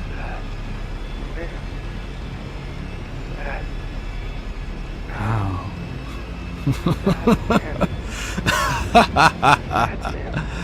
You don't have a body anymore.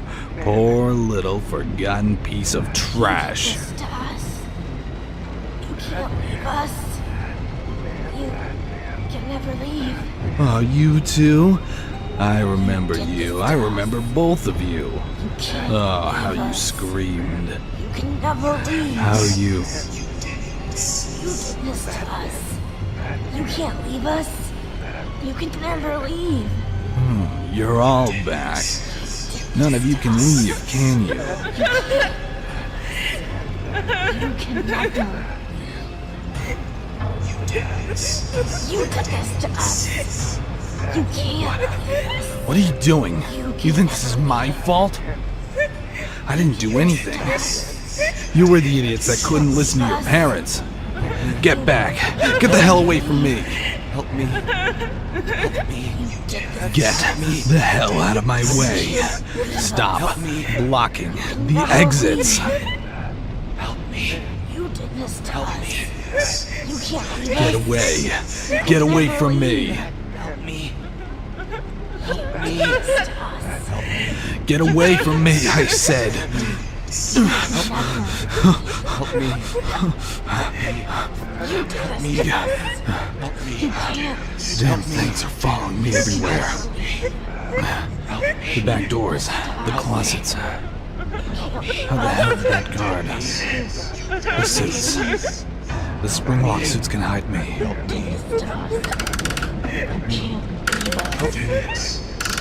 We'll see about that. Help me. You can't leave us. You can handle these.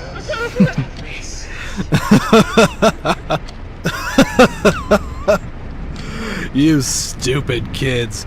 Stupid in life and stupid in death.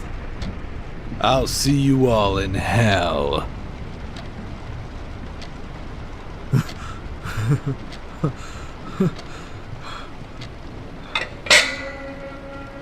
No. Oh, God! No! Oh, God.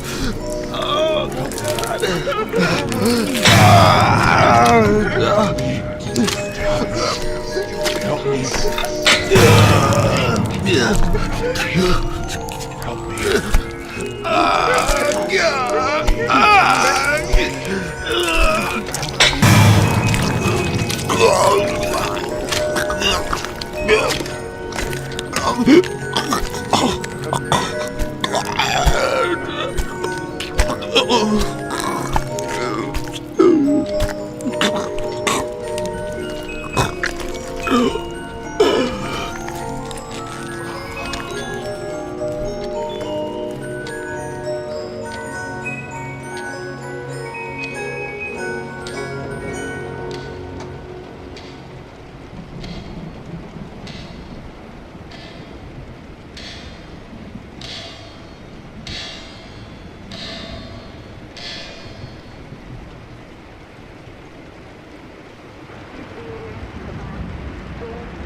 The question was, what were the future plans for Fazbear Entertainment? Well, since we've grown out of Fredbear's Family Diner, obviously we had some very ambitious ideas for what to do with the company, and a lot of those ideas may have been more than we were able to chew. So we've gone back to the building. We've worked well with the police to get everything resolved, and I think this is going to require some small renovations to the building, closing off a few rooms here and there, making sure that children can't wander away from the play areas. But overall, it's a minor setback. We're confident that we'll reopen someday, even if it is with a much smaller budget.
So, they found you. With how obsessed they've been with everything, I'm not that surprised that they found you. You should have known, Peter. After everything you did, there's consequences. You don't just get away with murder. As much as I tried to help you, you can never get away with murder. You did know that I was trying to help you, didn't you? You're my friend. I always thought of you as so. You're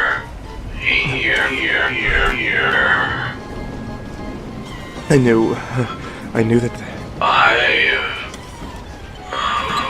waited. He kept you locked away for years.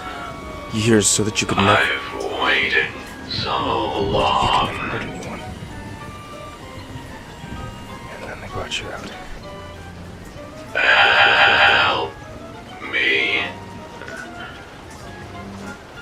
Help me. Please. I just didn't know it looked like this. Please.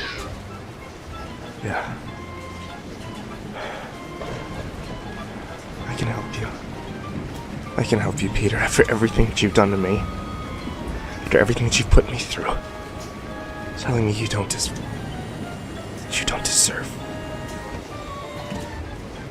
I'll help you, you son of a bitch.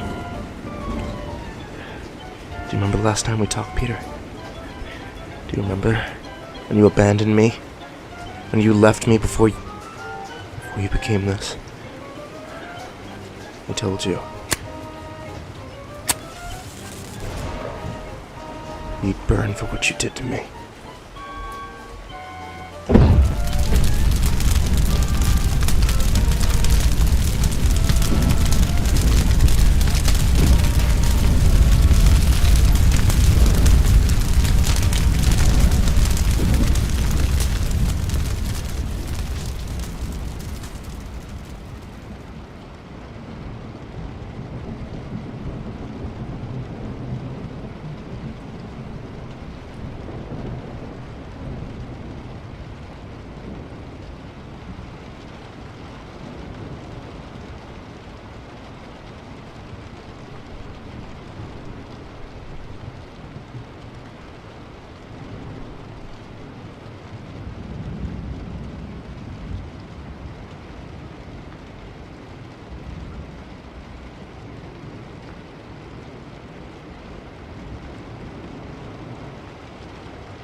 When I first spotted the listing on Facebook Marketplace, I was sure that it was a scam.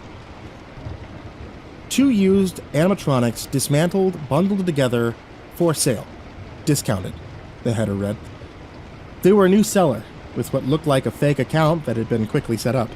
It was actually the picture that tipped me off that they were from some Disney attractions.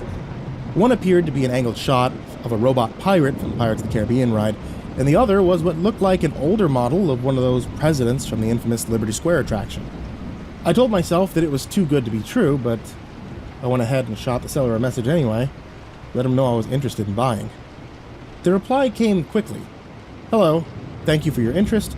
These items will be auctioned next Monday at a certain storage unit. Please submit info for your spot at the event. Signed, John.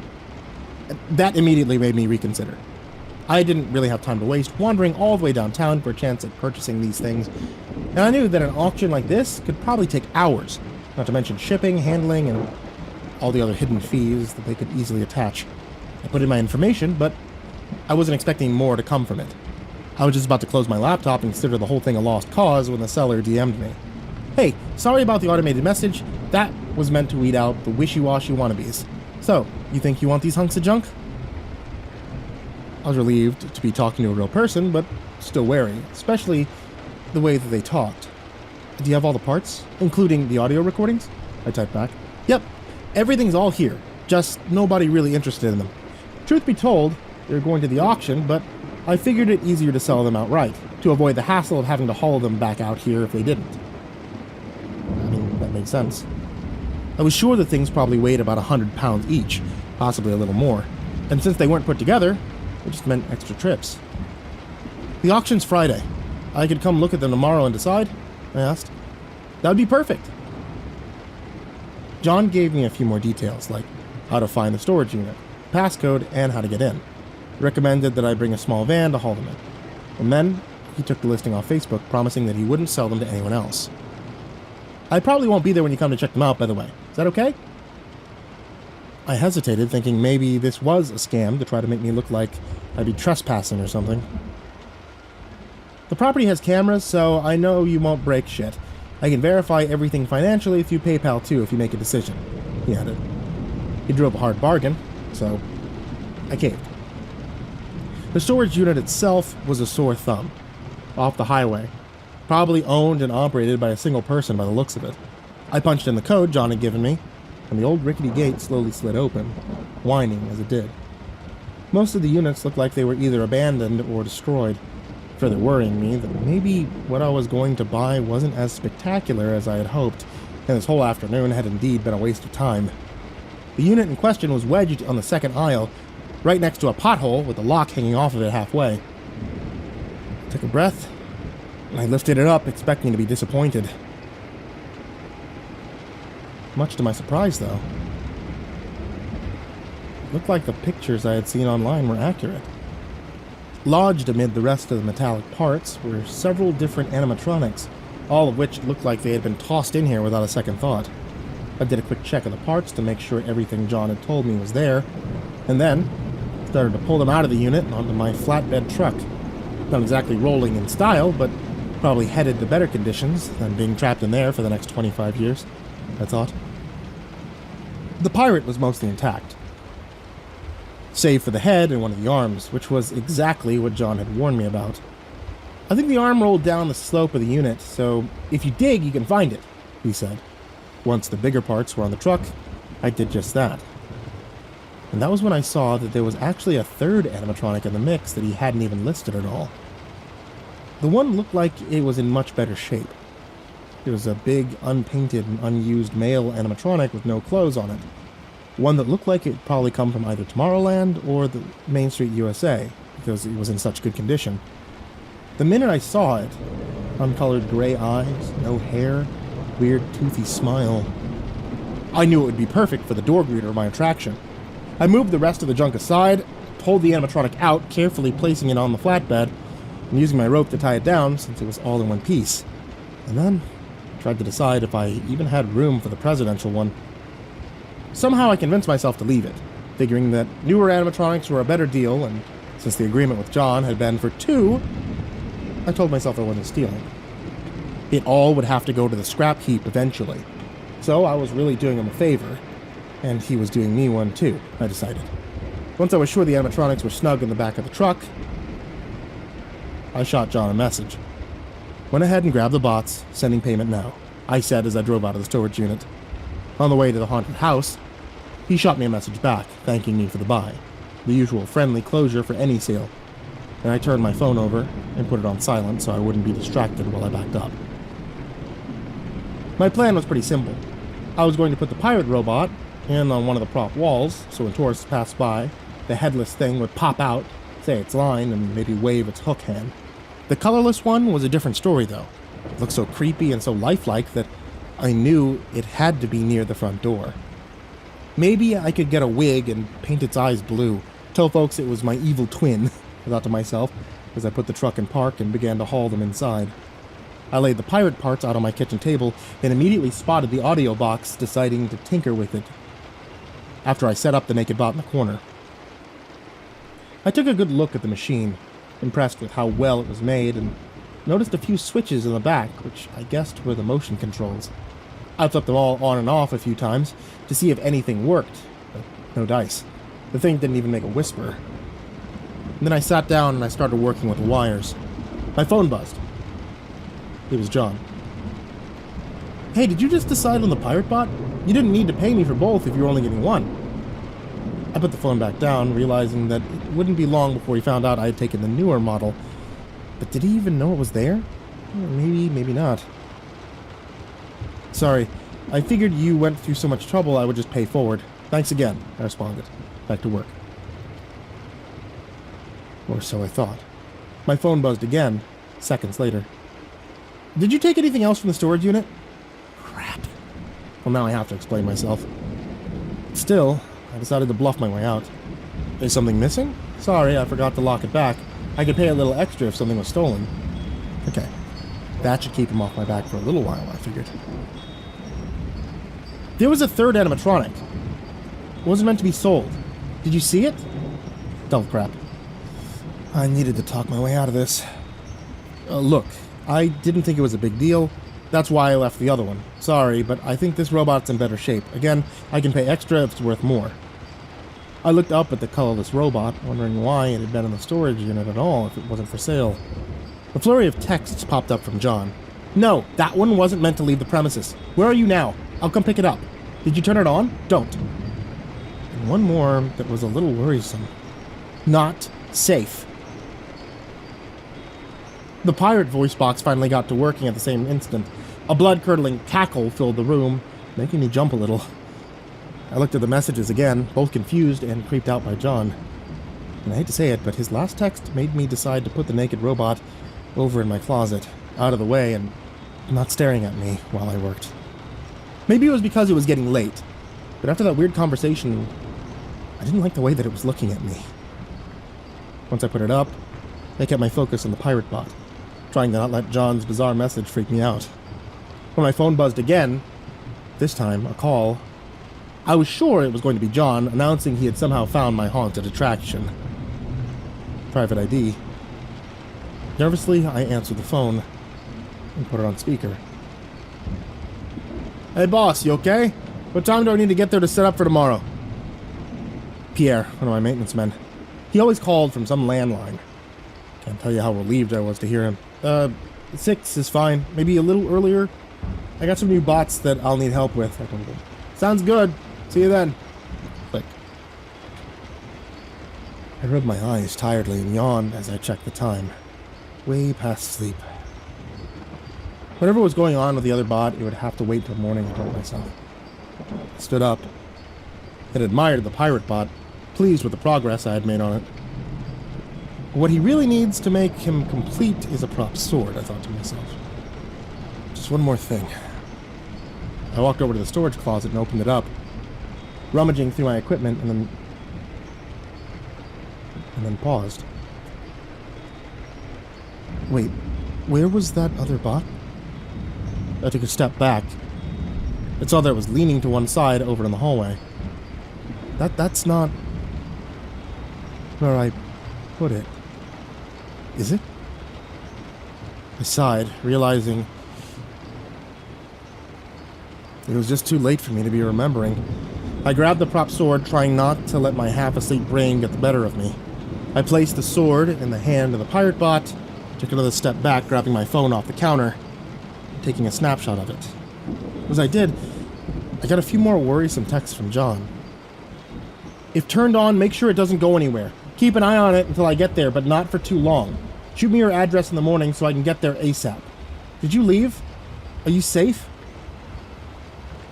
And one more that made me feel uneasy standing there. We'll trick you. Don't listen. Now he had officially creeped me out. I decided to block him. I turned back towards the hallway, looking at the leaning naked bot just standing there, its colorless eyes staring straight into my soul, and weird-ass teeth gleaming in the dim lights. Maybe I should just fucking go home, I thought to myself. But then I reconsidered. If this thing was valuable, John might try to break in here and take it from me. I decided to go get my small dolly so I could wheel it into my office and lock it in there. And it's not that I was buying into those creepy messages, but I kept my eyes on the robot for as long as I could until I turned a corner and went downstairs.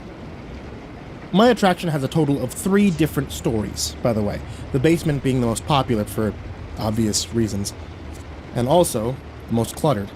Pushing aside a few of the prop ghosts and ghouls, I found the dolly and started to head for the stairs. I was halfway there when I tripped over something on the floor and crashed down. "Christ on a cracker!" I shouted at the top of my lungs as I rubbed my head from where I'd bumped against one of my old medieval knights. And then I heard a voice from upstairs. "Hey boss, you okay? Pierre? What was he doing here this early?" I got up and hauled the dolly upstairs, answering back. Yeah, I just nearly killed myself, but other than that, I'm fine." As I got back to the main floor, I set the dolly aside and looked around. I didn't see Pierre anywhere. And I didn't see the robot where it had been minutes ago. Then I heard his voice again, but it definitely sounded different. "Sounds good." It's coming from the hallway where the robot had been. "Hey, Pierre, if this is a prank, I swear to God, I will fire you." No response. I took a step into the hallway. "Pierre, goddammit, you better answer me right now." "I'll get you." What the fuck? I took a step back to the main room. No longer feeling safe, I went to the pirate bot and reached for the prop sword, holding it right in front of my body as I moved towards the hallway. The first room on the right was a bathroom, followed by the ticket counter and the hallway to my office. I stood a few meters away from the bathroom. I kicked the door in, keeping the prop sword right at eye level. The door swung open and closed just as rapidly. Empty. Next was the ticket booth. It had room for an employee to squeeze in and hide behind a sheet, perfect for scaring little kids as they came in. Not so great now that I was apparently hunting a haunted audio animatronic. I stuck the edge of the sword into the curtain and gently pulled it aside, trying to see anything. It was too dark, so I had to actually physically step into the booth. Nothing. Where the hell was this thing? I cautiously moved down the hallway towards my office, my heart beating out of my chest. There was a silhouette just in the doorway, and I could see its colorless eyes, except they weren't so lifeless anymore. Now they were bright and sharp blue. I didn't even fucking hesitate. I came toward it, swinging the sword quickly and rapidly as I smashed it back into my office and toward my closet. It spewed out some stinky purple blood as it clawed at my face, and I shoved as hard as I could. As it was pushed backward, I felt its cold, lifeless body touch mine, and I thought for sure it whispered something just as I crammed it in the closet and slammed the door. Quickly, I slid my desk over to it and pushed it against the door. I stood back, taking a breath and trying to figure out if I had just gone crazy and attacked a lifeless doll, or something else entirely had happened. And then on the other side, I heard scratching. Hell no. I pushed the desk as far against the door as I could, and then I reached into my pocket and got my storage keys out. Latching it tight, I took a step back to see if it would hold. I jumped back a few feet. No, time to get out of there. This morning, I've had a chance to compose myself. I had a little coffee. I jotted down as much detail about the incident. I guess I could file a police report or something. After I left last night, I told myself it was all a strange fever dream. Walking into the haunt, I heard the soft sound of footsteps. I stood still.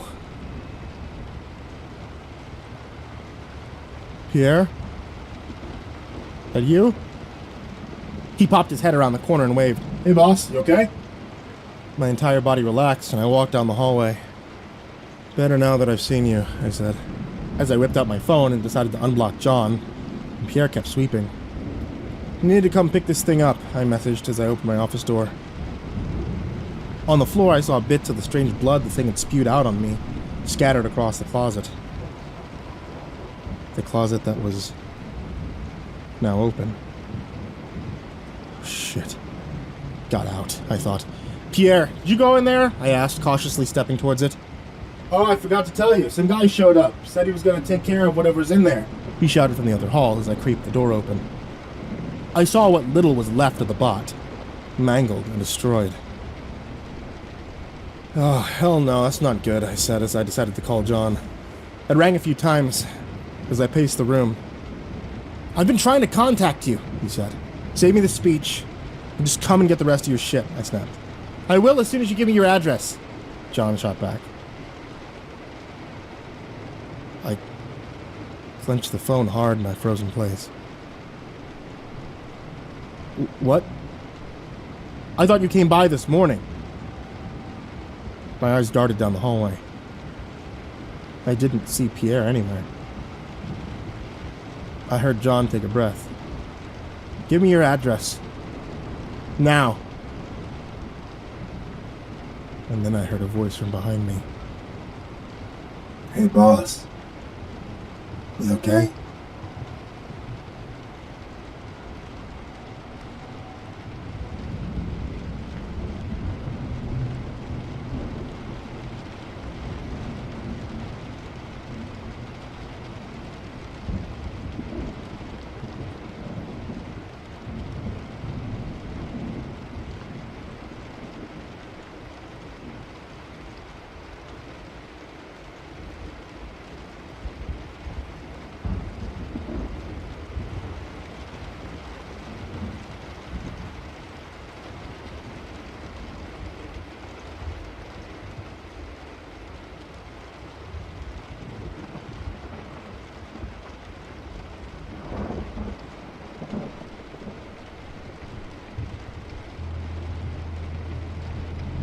I had just finished my tuna salad sandwich when the clock struck 1 a.m. Watching that hand tick over the 1 was the sign that I had made it halfway through my shift, and the rest of the night was likely going to be a breeze. People almost never traveled the road after 1 a.m., so at the most, I'd probably have 2 or 3 more people over the next 4 hours looking to get some gas. The hooker and vampire crowd rarely made their way to my place of employment. Earl's gas and stop in the middle of bumfuck nowhere. Which was fine by me.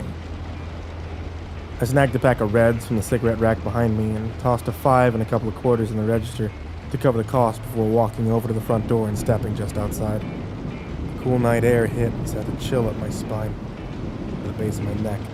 Just above me the neon sign hummed, interrupted by the only occasional pop. I looked up at it while I cast its dim red and blue glows down on my face. Earl's Gas and SDP. The O and the 2 apostrophes long dead.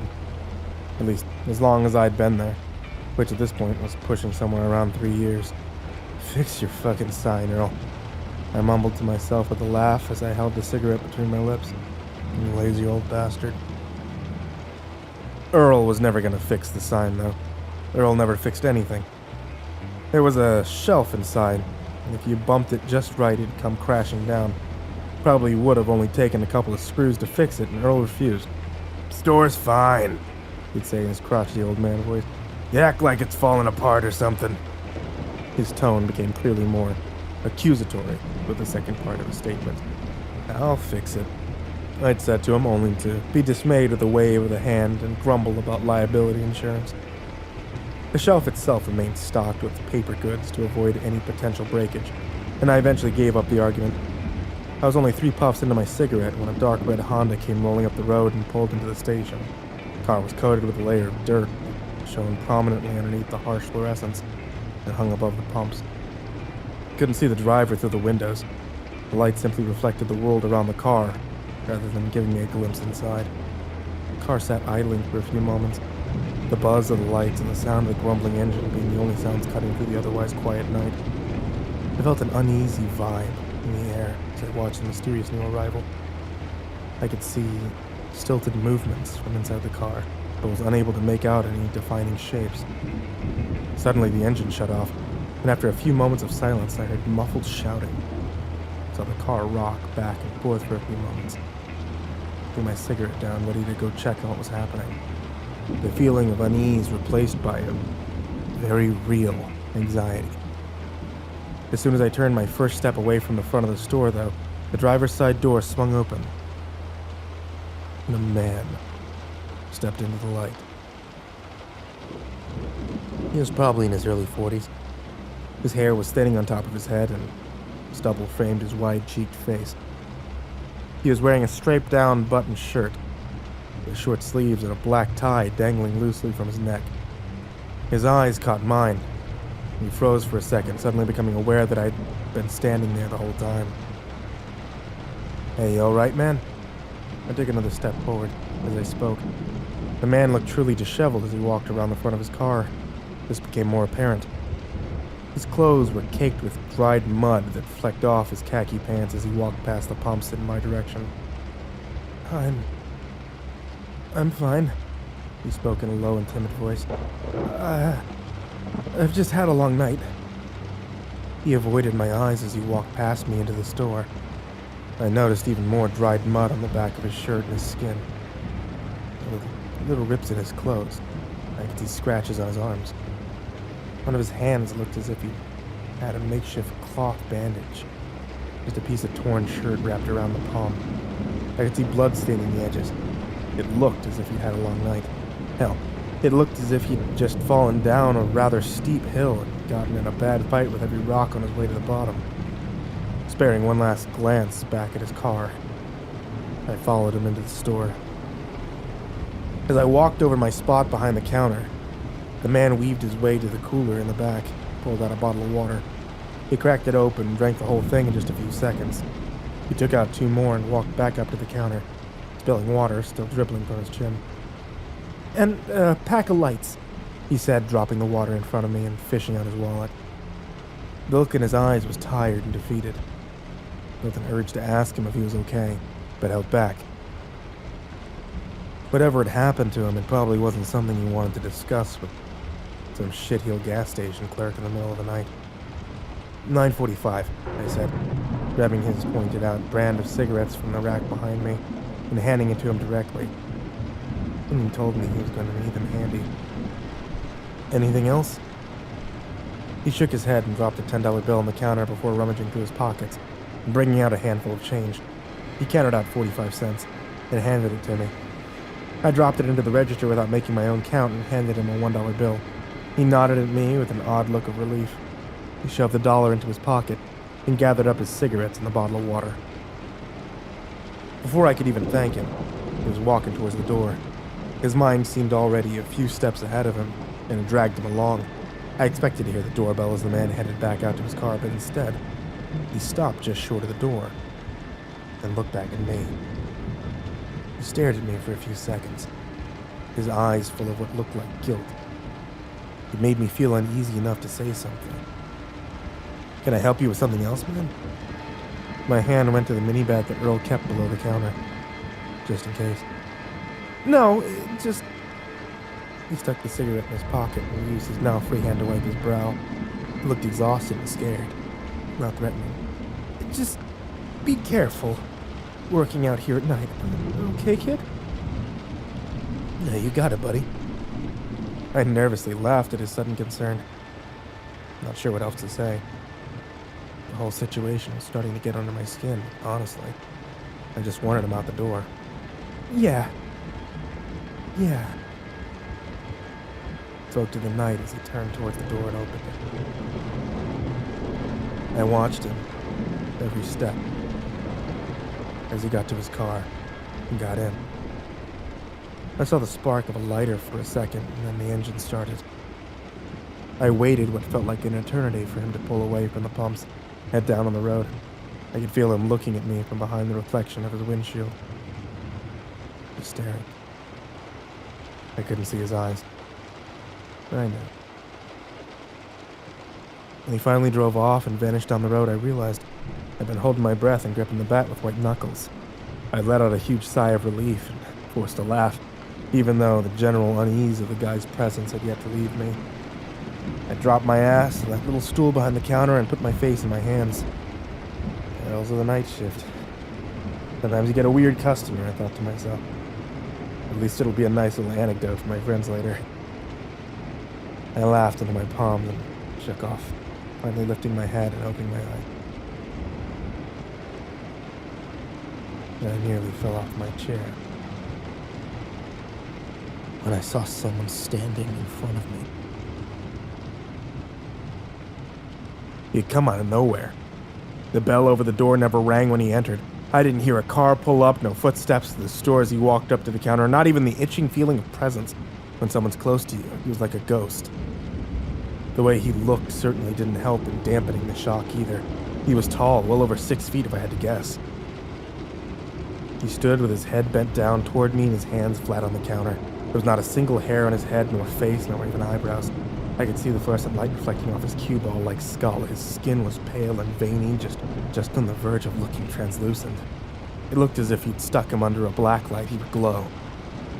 He was dressed in a black turtleneck, black dress-down pants.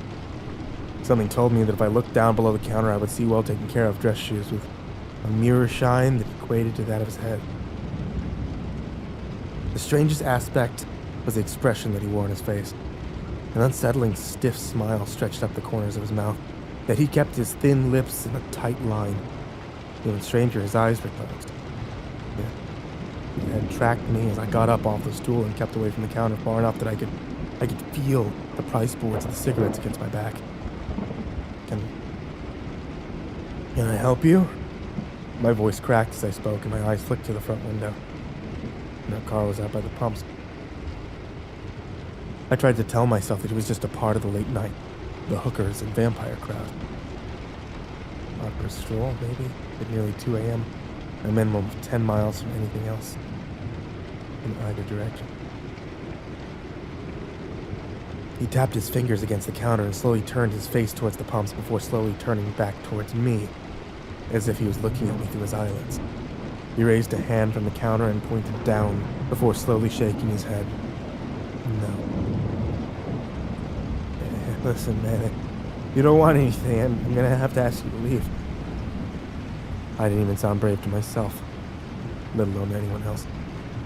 He pressed his pointed index finger against the counter and again shook his head. No.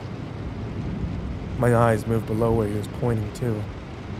I saw the mini-bat. This guy warning me not to go for the mini-bat. How? What the fuck?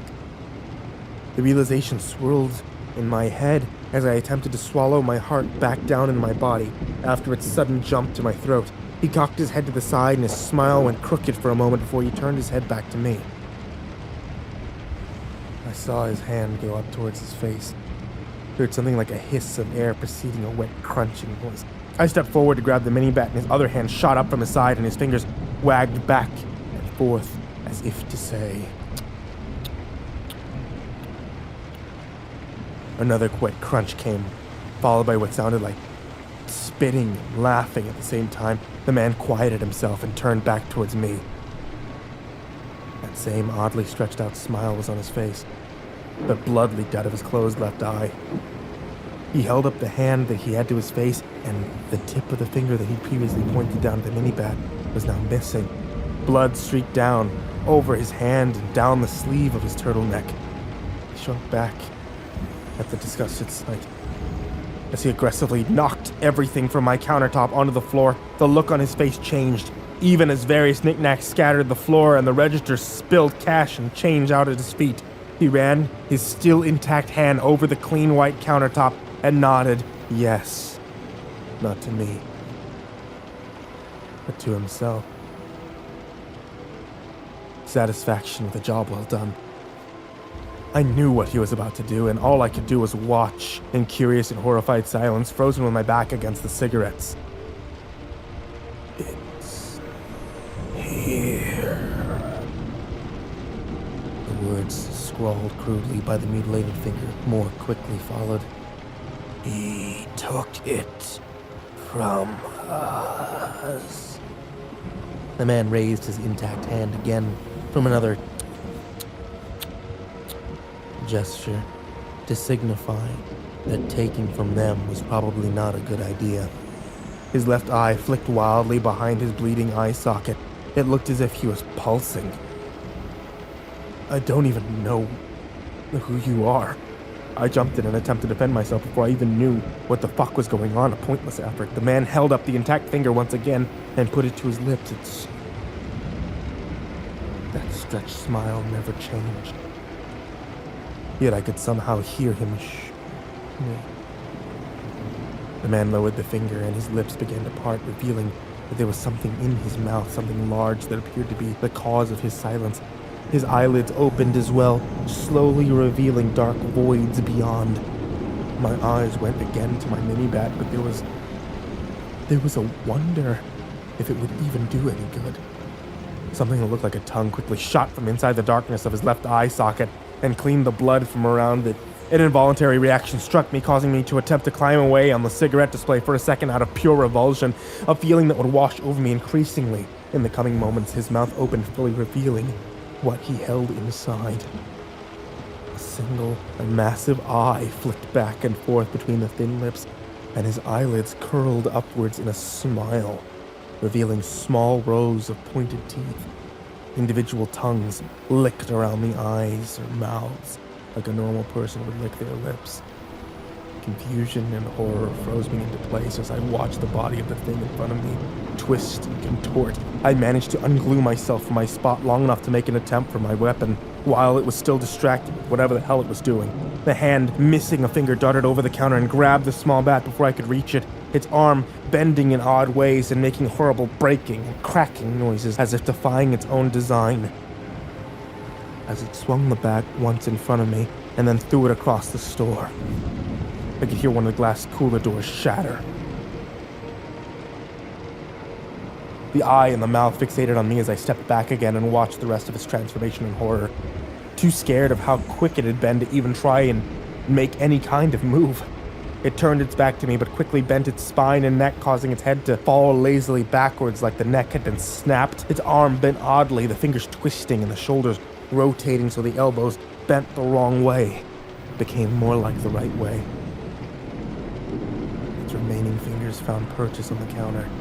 A split began to form at the top of its head, the top now facing down towards the counter, and thick, soupy liquid with the dark red color of blood began to leak out. The mouths laughed as the crack got longer and wider, splitting them apart and stopping just short of the smiling eye. White points began to jut out of the edges of the seam like small teeth, and a large tongue lolled out, lapping itself against the counter as the two small mouths alternated between hissing and giggling.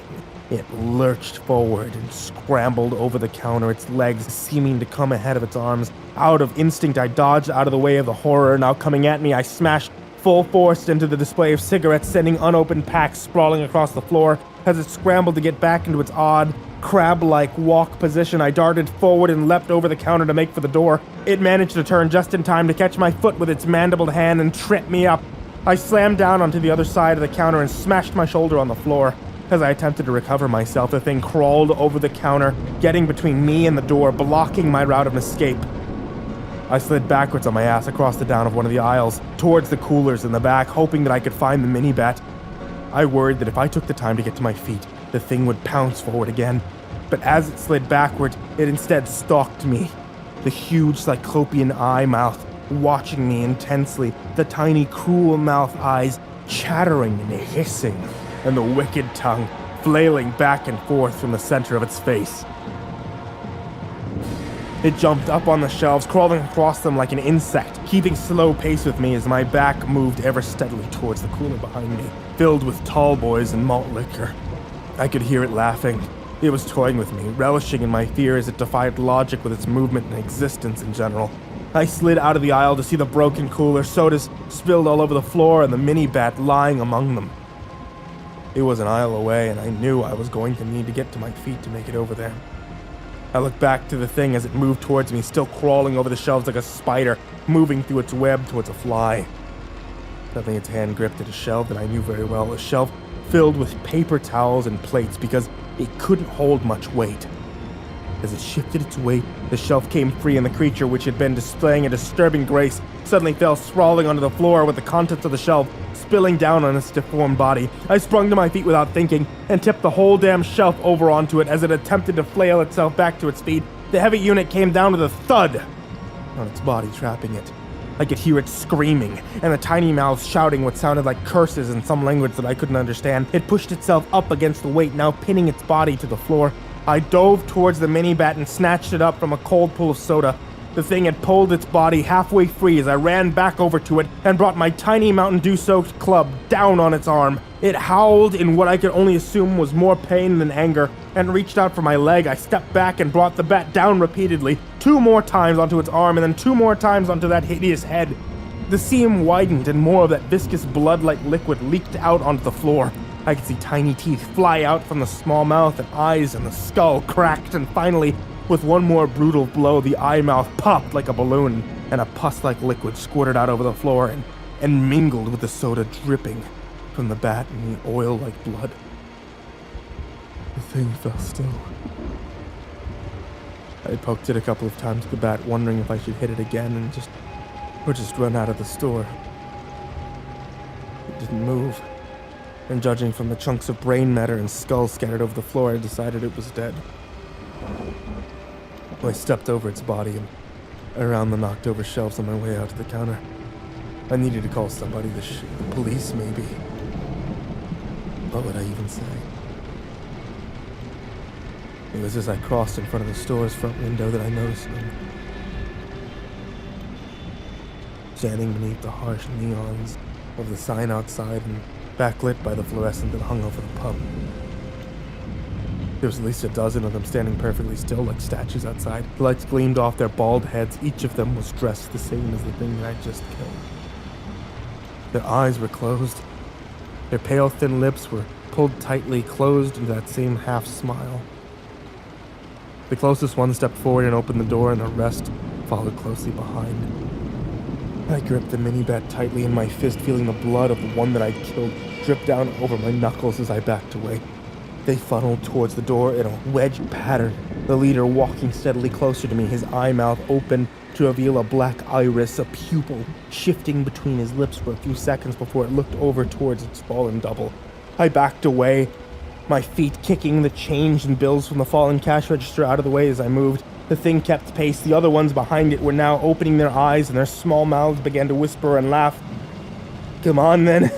I found myself screaming at them, now so certain that I was going to die that some kind of bizarre calm that replaced my fear was transitioning into bravery. I'll fuck you all up. Who's first, huh? One of them broke off from the back and walked towards the fallen one that left the shelves of its body. The ones still approaching me began to split from the top of their heads, their seams opening to reveal their long, pointed tongues. The ones in the back began to twist and contort into their more unnatural, spider-like forms as the leader walked through the change at his feet. And suddenly, it raised its hand and they all snapped back into their mock-human forms in an instant. As if their transformation was on a rubber band, and they just pulled them back into place. I stood there, holding the bat out in front of me as if that it would keep them from lunging forward and tearing me to shreds. They didn't leap forward, though. They stopped dead in their tracks, in fact. All but the two who had lifted the shelf from their dead. They were now carrying the limp, twisted corpse back towards the door. The one in the lead knelt down amongst the money sprawled out at his feet and began to pick through the coins with its slender, pale fingers, tossed them aside one by one until it found what it was looking for. It picked up a quarter from the pile and held it up to the black eye behind its lips as if studying it. Out of curious instinct, I lowered the bat and leaned forward to see that the small silver coin was not a quarter. In fact, it was like nothing I'd ever seen. It shimmered with different colors as it turned in the light. Purple, green, red, and blue. All a matter of a single twist of the wrist. The thing closed its massive eye back into an unassuming, tight-lipped smile, seemingly satisfied with his examination. It dropped the prism coin into its palm and closed a fist around it before standing back up. The others behind it began to shuffle out the door behind. And all I could do was stand there puzzled at what the fuck was happening. The others had nearly all left the store when the leader turned its back to me and walked over to the counter, pointing down towards what the first one had written. It's here. He took it from us. The change the man had given me. It clicked in my mind. I hadn't even bothered to count it. I just dropped it into the register without looking at it. Whatever he'd stolen from these things, he'd given it to me. To throw them off his trail. To hide it. To fuck with me. Didn't really matter. They'd found what they were looking for. It pointed its other finger towards the mess from where I'd killed the first one that arrived, and I could see it shaking its head yes. In approval. It set the coin on the table for a moment, and without turning to face me, it gave a slow, soft round of applause. The fucking thing was clapping for me because I killed one of its kind. It picked the coin back up and walked out the door, joining the other. I stood there confused and terrified as I watched the bald, twisted creatures walk out past the edge of the gas station lights and into the darkness. I stood there then, and long after.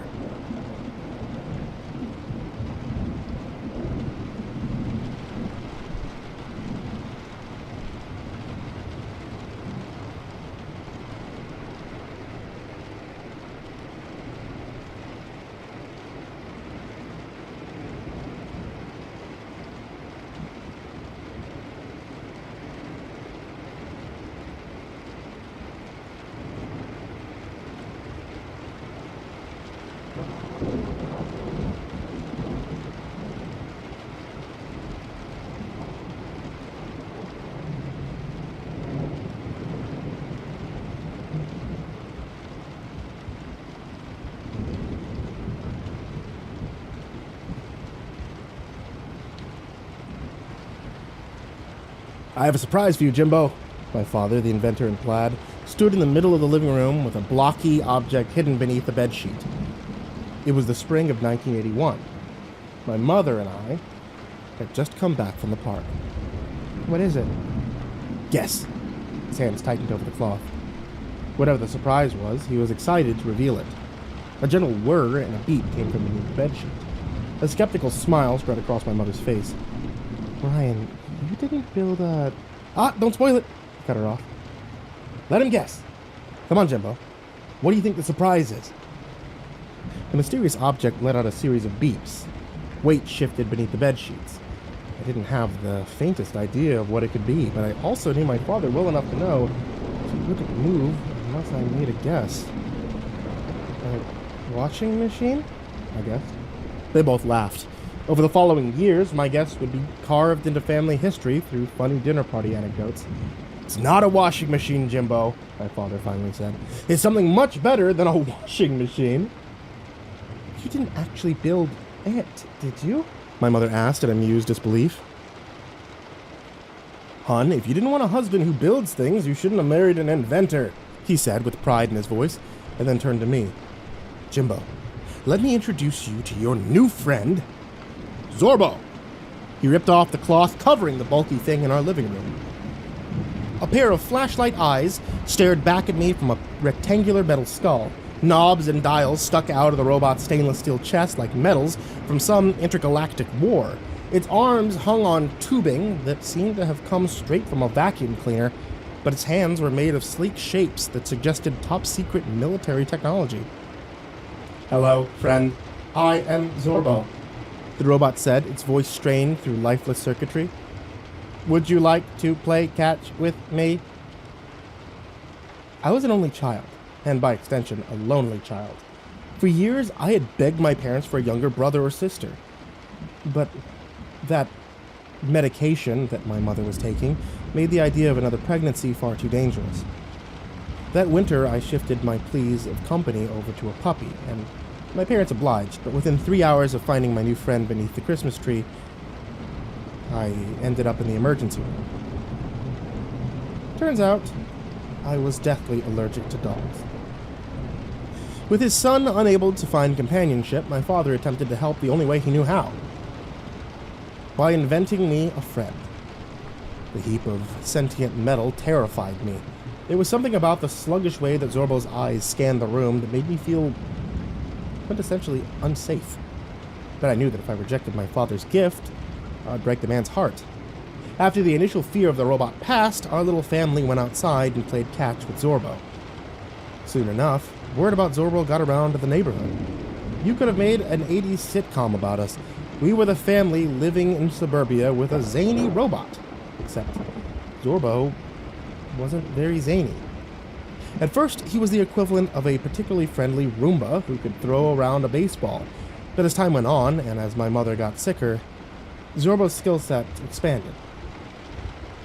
Every night, as I lay awake, terrified of the lifeless machine that lived with us, I could see the lights of my father's workshop burning in the darkness of our backyard.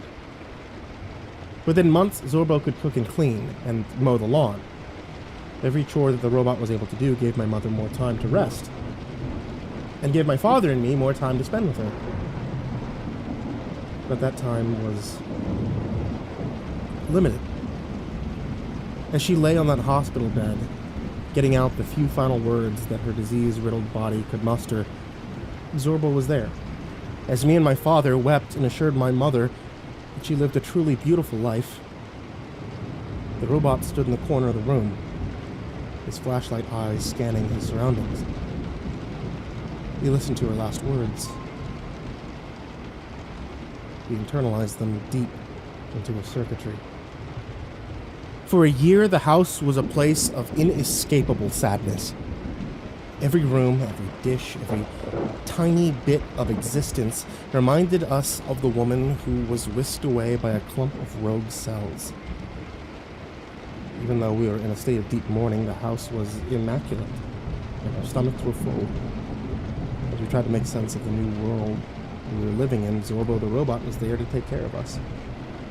The memory of my mother never faded. Decades later, a day seldom goes by when I don't think of her. But as time passed, the daily soul-shattering sadness turned into quiet melancholy. Life carried on. My father went back to work for the military. I started grade school. People moved in and out of the neighborhood, and eventually, the life we once lived as a family became a memory. The only thing that remained constant was Zorbo. He was always there, making sure that we were comfortable, serving us and providing an emotional crutch that we needed. That all changed in the summer of 1989. The summer of the lawnmower.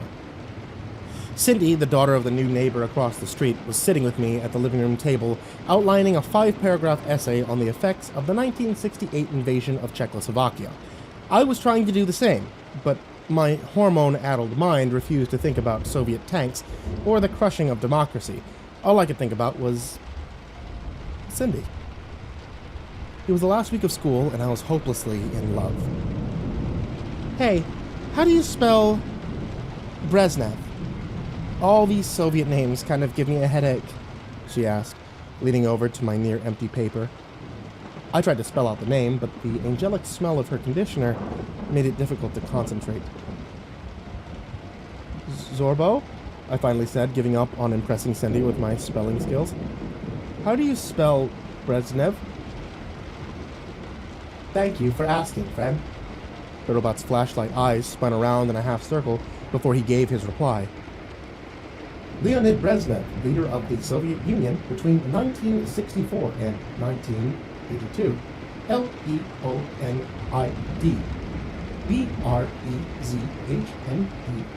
Brezhnev. Thank you, Zorbo, Cindy said. You are welcome, friend, Zorbo replied. Would you like more spelling help? No thank you, Zorbo, I mumbled.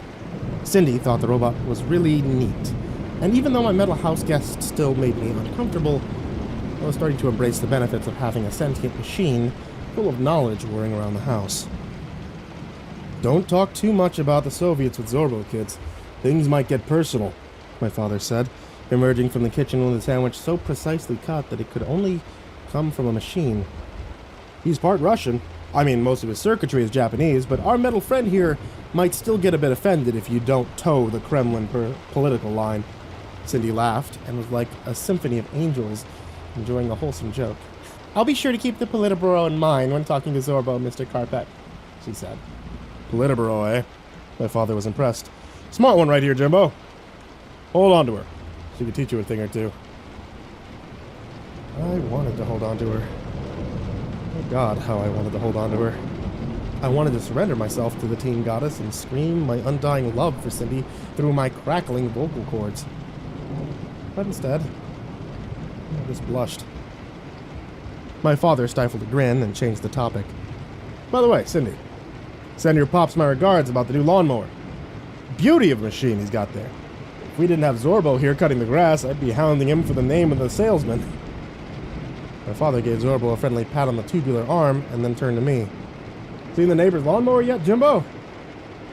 I shook my head. He's a beaut. He kissed the tip of his fingers like an Italian chef on TV. Mwah! Essay's just about done. Thanks for the spelling help, Zorbo. You are welcome, friend. I left my unfinished essay behind and followed Cindy to the edge of my front lawn. I had hoped that at some point during the 30-second walk, a burst of bravery would manifest in my chest and I would tell her how I felt. But it didn't. It never did. I just stood behind our white picket fence, watching my one true love skip across the street. Hey, Jim! Cindy's dad yelled as he mowed his lawn. Say hi to your old man for me, will you? Sure thing, Mr. Clark, I yelled back. Also, my dad sends his compliments about your lawnmower. Mr. Clark's old machine was a rustling, gas-guzzling beast. Whenever his lawn was getting a trim, the entire neighborhood would be alerted to the groundskeeping with a jagged metallic screech. But that was no longer the case. The new lawnmower was a tool of sleek metallic shapes and blinking lights that let out nothing but a soft hum as it cut through the grass. Thanks, Jim. She's a beaut, ain't she? Cindy's dad said before returning to the mowing. I never inherited the fascination with the machines that my father had, but watching that machine work away at the greenery, I couldn't help but recognize a hint of hypnotizing aesthetic. Looking at the calculated metallic body of the machine made me feel like I was living in the 21st century. The future had arrived in suburbia. Hello, friend, an inhuman voice next to me said. What is that? That's the lawnmower, I replied, uncomfortable at the idea of how quietly Zorbo could move when he wanted to.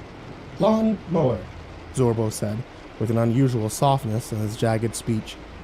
Beautiful lawnmower. My father seldom cooked, but when he did, he would deliver a symphony of spices that would make you eat yourself into a food coma. Even Zorbo, with all of his circuitry and mechanical precision, couldn't replicate the mouth-watering flavor of my father's bolognese. Yet, as delicious as dinner was that night, I couldn't bring myself to enjoy the spaghetti. Instead of letting my mind drift away on the gentle notes of paprika, I was tied down to reality by my frustrated teenage heart. So, he said, is Cindy seeing someone? No, I replied. I don't think so, at least. He swallowed another forkful of pasta, and then, with his mouth still full, as if it was a matter of no importance, he asked the question that had been festering in the back of my head for the past 3 months. You gonna ask her out? The butterflies in my stomach informed me that I wouldn't be eating any more for that night. I don't know, I said. I'm scared she'll say no. Oh, it doesn't matter, Jimbo. You're 14, my father told me. If she says no, you just won't remember in a couple of years. What you will remember forever is not asking. I was a teen. My perception of time barely reached past the end of summer break. Yet for a split second, I imagined myself at 40, a hairline thinning like my dad's, eating spaghetti with a child of my own. But I'm nervous. What if she says no? I finally asked. You'll survive, he said. I was nervous when I first asked out your mom, and it worked out fine. He smiled as he said it. But as soon as he mentioned her, his eyes dimmed. It had been years since she had passed, but certain memories stay as sharp as the day that they were forged. We were sitting in the living room, eating spicy spaghetti. Really, we were both back in that hospital room, sitting by the frail body of the woman who once made my father nervous. Hey, where's Zorbo? He brought the conversation back to reality. Zorbo, where are you? At dinner time, Zorbo would usually be in the kitchen, quietly worrying to himself, waiting for dishes to wash up. But that night, the robot wasn't anywhere to be found. We searched all across the house, but our electronic servant was gone. It wasn't until a chance glance out of the window that I saw him. The moon softly reflected off his metallic body. His flashlight eyes hovered beams of red into the night. Zorbo was staring at Cindy's house. Beautiful lawnmower. His voice was different. It was as if a roughness had been chipped away, as if somewhere within his wiry viscera, a hint of emotion existed. Beautiful lawnmower. There was a trace of longing in his voice. Huh, my father said. Looked like someone's blown a fuse. Come here, Zorbo. We'll take you into the garage, figure out what's up. But the robot refused to budge. It wasn't until my father pulled his tube arm around towards the workshop that Zorbo relented and started to move. But even as Zorbo's blinking body moved away from the street, his head remained turned.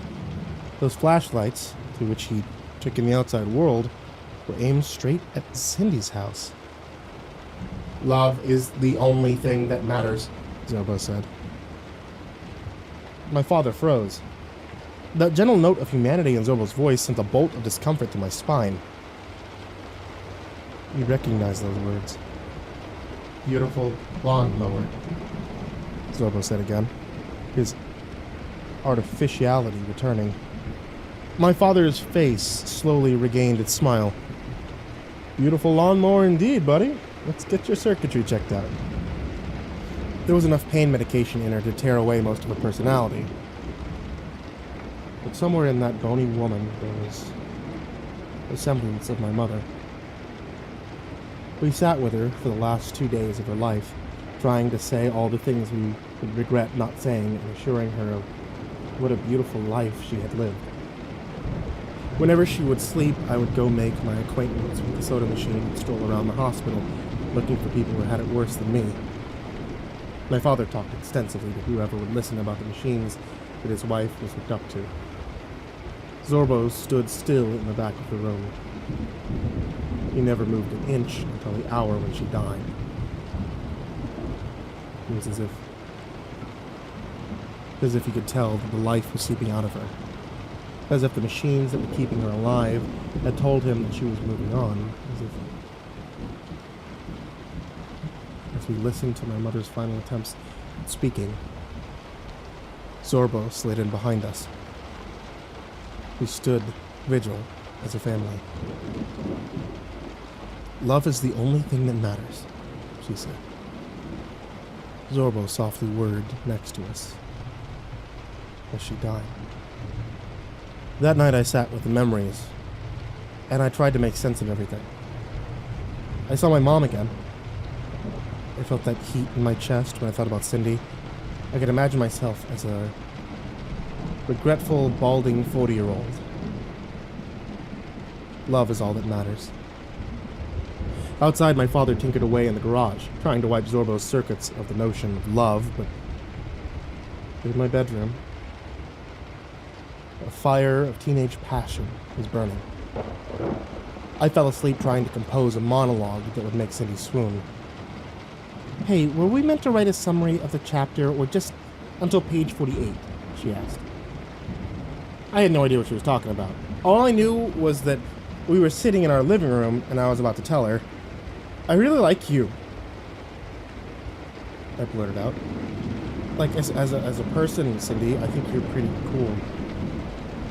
But also, like, I like you as, like, a romantic partner. Like, I think you're cute, and I think about you all the time. I like you. I'm sorry. It came out of me like a rushing waterfall, but my face felt like it was the surface of the sun. Her confused look turned up the heat. Her eyes kept on fluttering. For a split second, she looked like Zorbo. If you ever asked him what time it was. I'm sorry too, because, I like you as a friend, but, yeah, no. I stared down at my textbook. Leonid Brezhnev was glaring up at me from the page. I should go, she whispered. I'll walk you out, I said, immediately biting into my cheek. The walk to the edge of my yard couldn't have taken longer than 30 seconds, but as we quietly made our way out of the house, I aged a decade. My mind was wholly consumed by the sting of rejection, the tragedy of it, the unfairness of it. I was a little boy getting an allergic reaction to a Christmas puppy again, but this time, instead of a rash on my skin, it was a rash on my heart. I walked past Zorbo without looking at him. From the whirring of his hand blades, I presumed that he was just mowing the lawn. She didn't say anything. Cindy just walked across the street, past her front door without a single glance. Sure, she apologized a week later. Then a couple of months down the line, I was awestruck with someone else. In that searing moment, my world was on fire. Beautiful lawnmower, Zorbo said. Soil clung to his metallic body. The blades that extended from his hands tore into the ground, shooting bits of earth sprawling across the sidewalk. He stared across the street with that same longing I had in my soul. Love is the only thing that matters. Yeah, I said, as I shuffled off to my room to mope. My father found Zorbo shortly before the sunset. He walked out, calling to the robot about the dirty dishes, the ones that had gathered in the sink. But as soon as my father saw his creation digging into the ground, his tone changed. He spoke to him in calm, soothing words. The robot had been working like precise clockwork since the day that he was constructed. My father was worried to see his creation descend into glitchful madness. I knew I should have told him as soon as I found the malfunctioning robot. But there was more pressing things on my mind. As my father rolled Zorbo into his workshop, my love for Cindy consumed me. The life we could have had if I had just waited. If I had phrased my confession of love differently. Snapshots of an alternate reality burned in my mind like an angry film reel. The visions in my head grew sharper. I didn't just get rejected by some teenage girl, I got rejected by my future wife. Images of me proposing, of us having our first child, of me sitting by her hospital bed as she died of old age. They squirmed through my mind, accompanied by a booming replay of a couple dozen words with which I wiped them from the future. I was 100% sure I had reached my first lifelong regret. I writhed with mental discomfort until I couldn't be alone. The lights were on in my father's workshop. Dad? I asked, standing by the door. Oh, hey, Jimbo. Sorry, gonna skip dinner tonight. Think there should still be some bolognese in the fridge, though, he said, not looking away from his work. My father's workshop was always a mess of electronics and scattered tools, but that night, all other projects were cleared away to make room for Zorbo. Our robotic family member lay on a wooden table, his sleek metal skin removed, revealing a chaotic mess of wires and computer chips. Was Zorbo acting different when you came back from school? He asked while digging out a stack of microchips from behind the robot's eyes with a screwdriver. Yeah, he was digging a hole in the front yard. Well, alright, well... My father buried the frustration in his voice with a sigh. Next time you see him doing something weird, please tell me, alright, Jim? Zorbo's inner workings are very fragile. If something's wrong, it needs to be fixed. I don't want to lose him to some loose wiring. Sorry, Dad. He mumbled something and went back to tinkering with the robot's skull. I was going to leave him to his work, but the sadness in my chest was far too potent for me to be alone. I knew I needed to talk to someone. So I asked Cindy out. As soon as the words left my mouth, his hand stopped moving. I didn't have to say anything. As soon as he turned around, he could tell. Before I knew it, I was wrapped up in a bear hug with my eyes growing wet.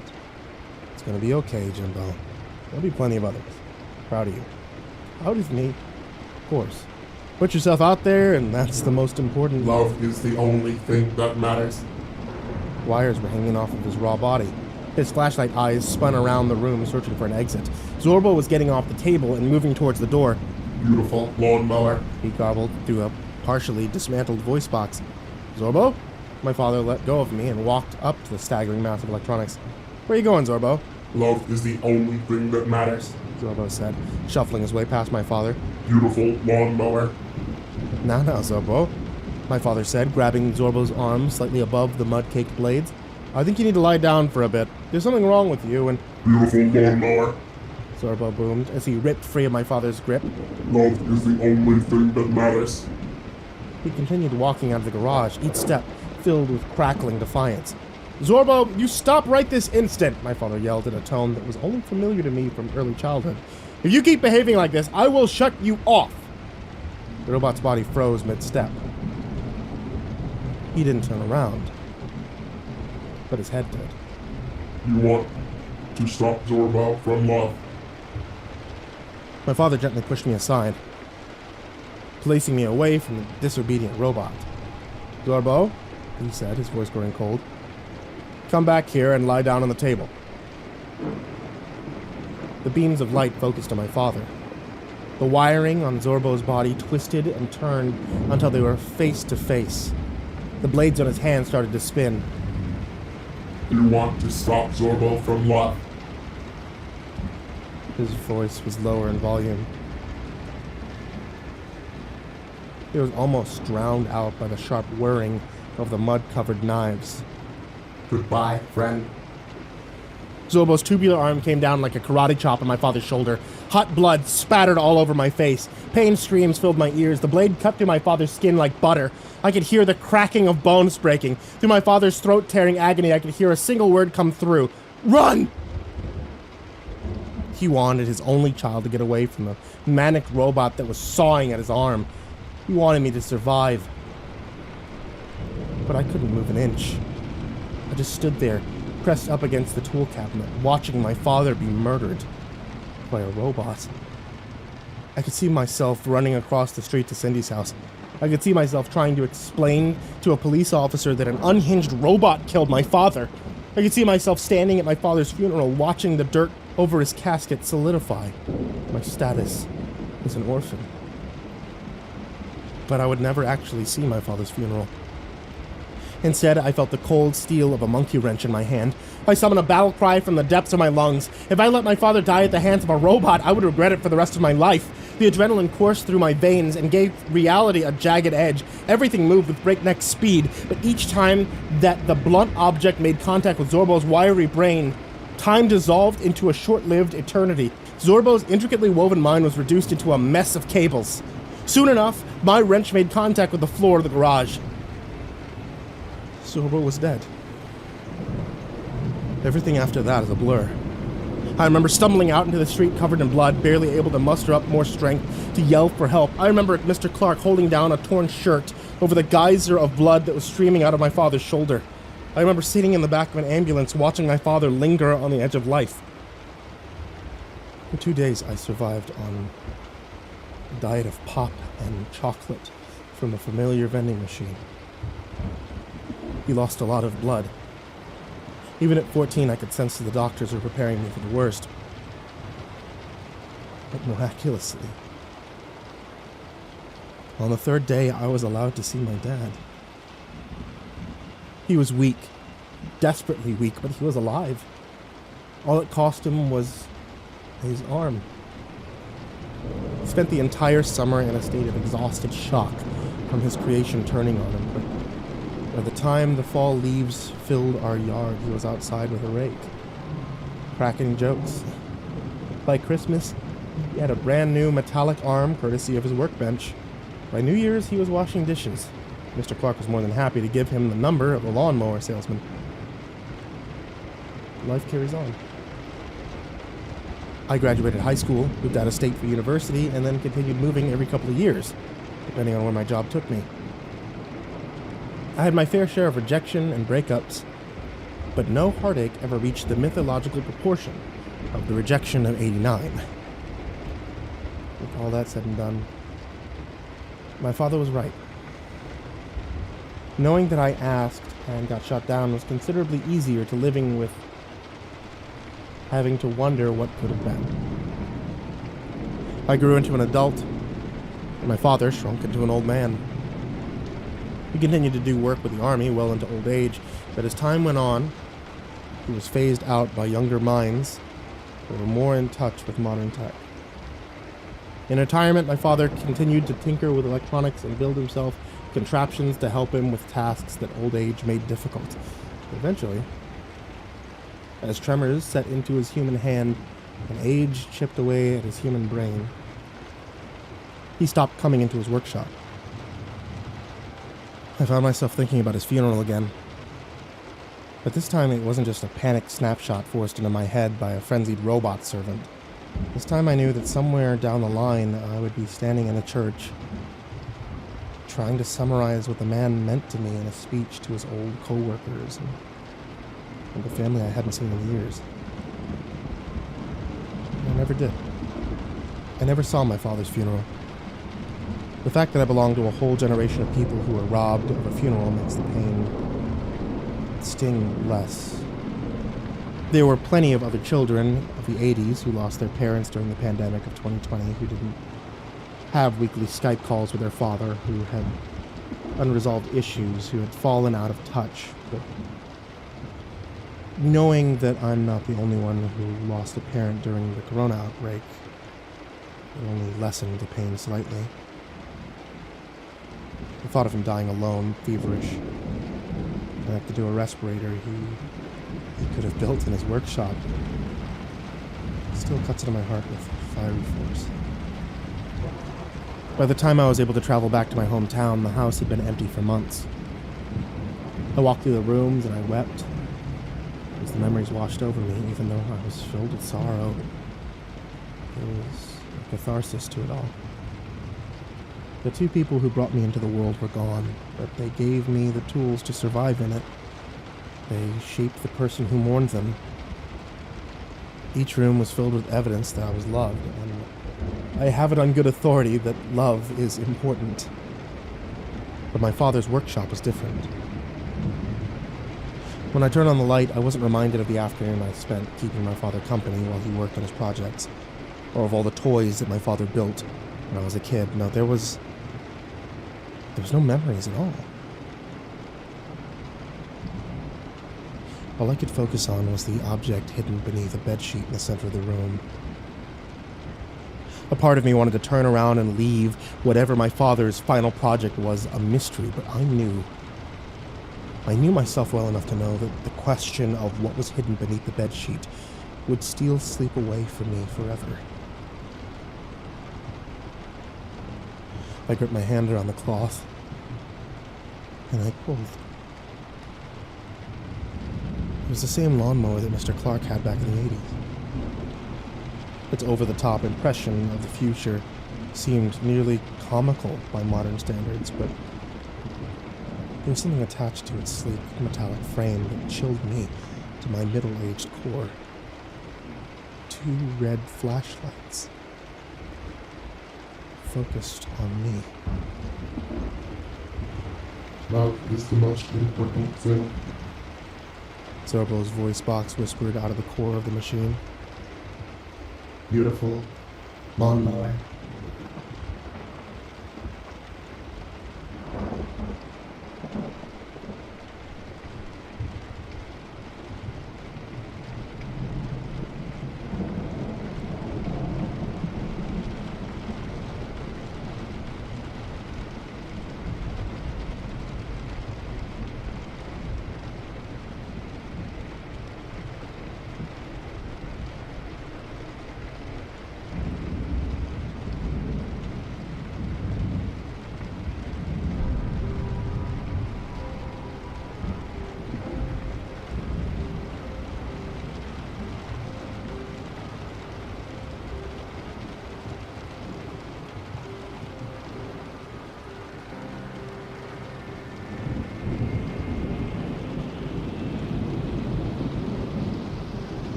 When I was young, I had the worst luck making friends. Not for the regular reasons. I wasn't much different than the other kids in my neighborhood, and I wasn't too weird, or at least I wasn't back then. No, I was actually pretty normal. until that one Halloween night when my luck changed. For my costume that year, I wore a box wrapped in tinfoil. There were blinking lights and buttons glued on the front, and I'd cut 2 holes for my arms, which were covered in those flexible dryer vents, with a colander strapped to my head and a plastic laser gun. I was a serious robot death machine. Humans, beware. My mother took pictures, then followed me out onto the street as I began making my rounds. Everything went fine until we reached Mr. O'Connell's house. Like us, Mr. O'Connell was new in town. I still picture him as old, but he was probably only middle-aged. He must have been rich, too, because he was handing out fistfuls of full-sized candy bars, and news spread quickly that his house was the place to go. And when I got there and spoke the magic words, he handed over the goods, but he didn't look very cheerful about it. For someone giving away full-size candy bars, he seemed grumpy, as if Halloween was a big hassle. But once I tilted my colander back and thanked him, his eyes went wide.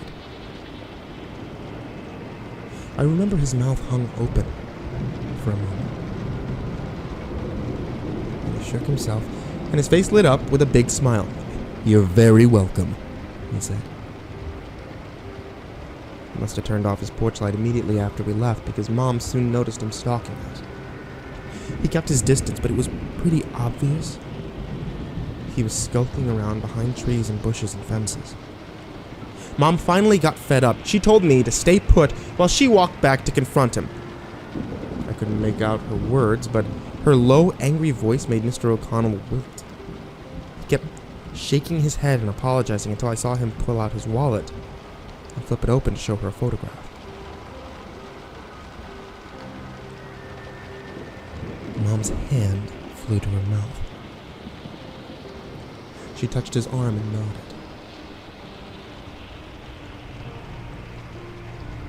Mr. O'Connell came over to kneel down beside me. Now his smile was a sad one. "You look just like my son," he said.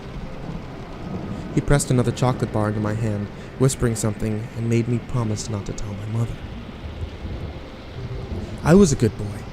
I did what he told me. He said I'd be a lucky robot if I kept quiet and ate that one special chocolate bar before any of the other candy that he had given me. And aside from a minor stomachache, I guess I was.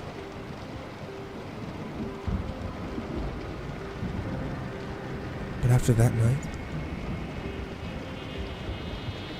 my luck wasn't so great at making friends. Because after that night, there weren't many other kids left in our neighborhood.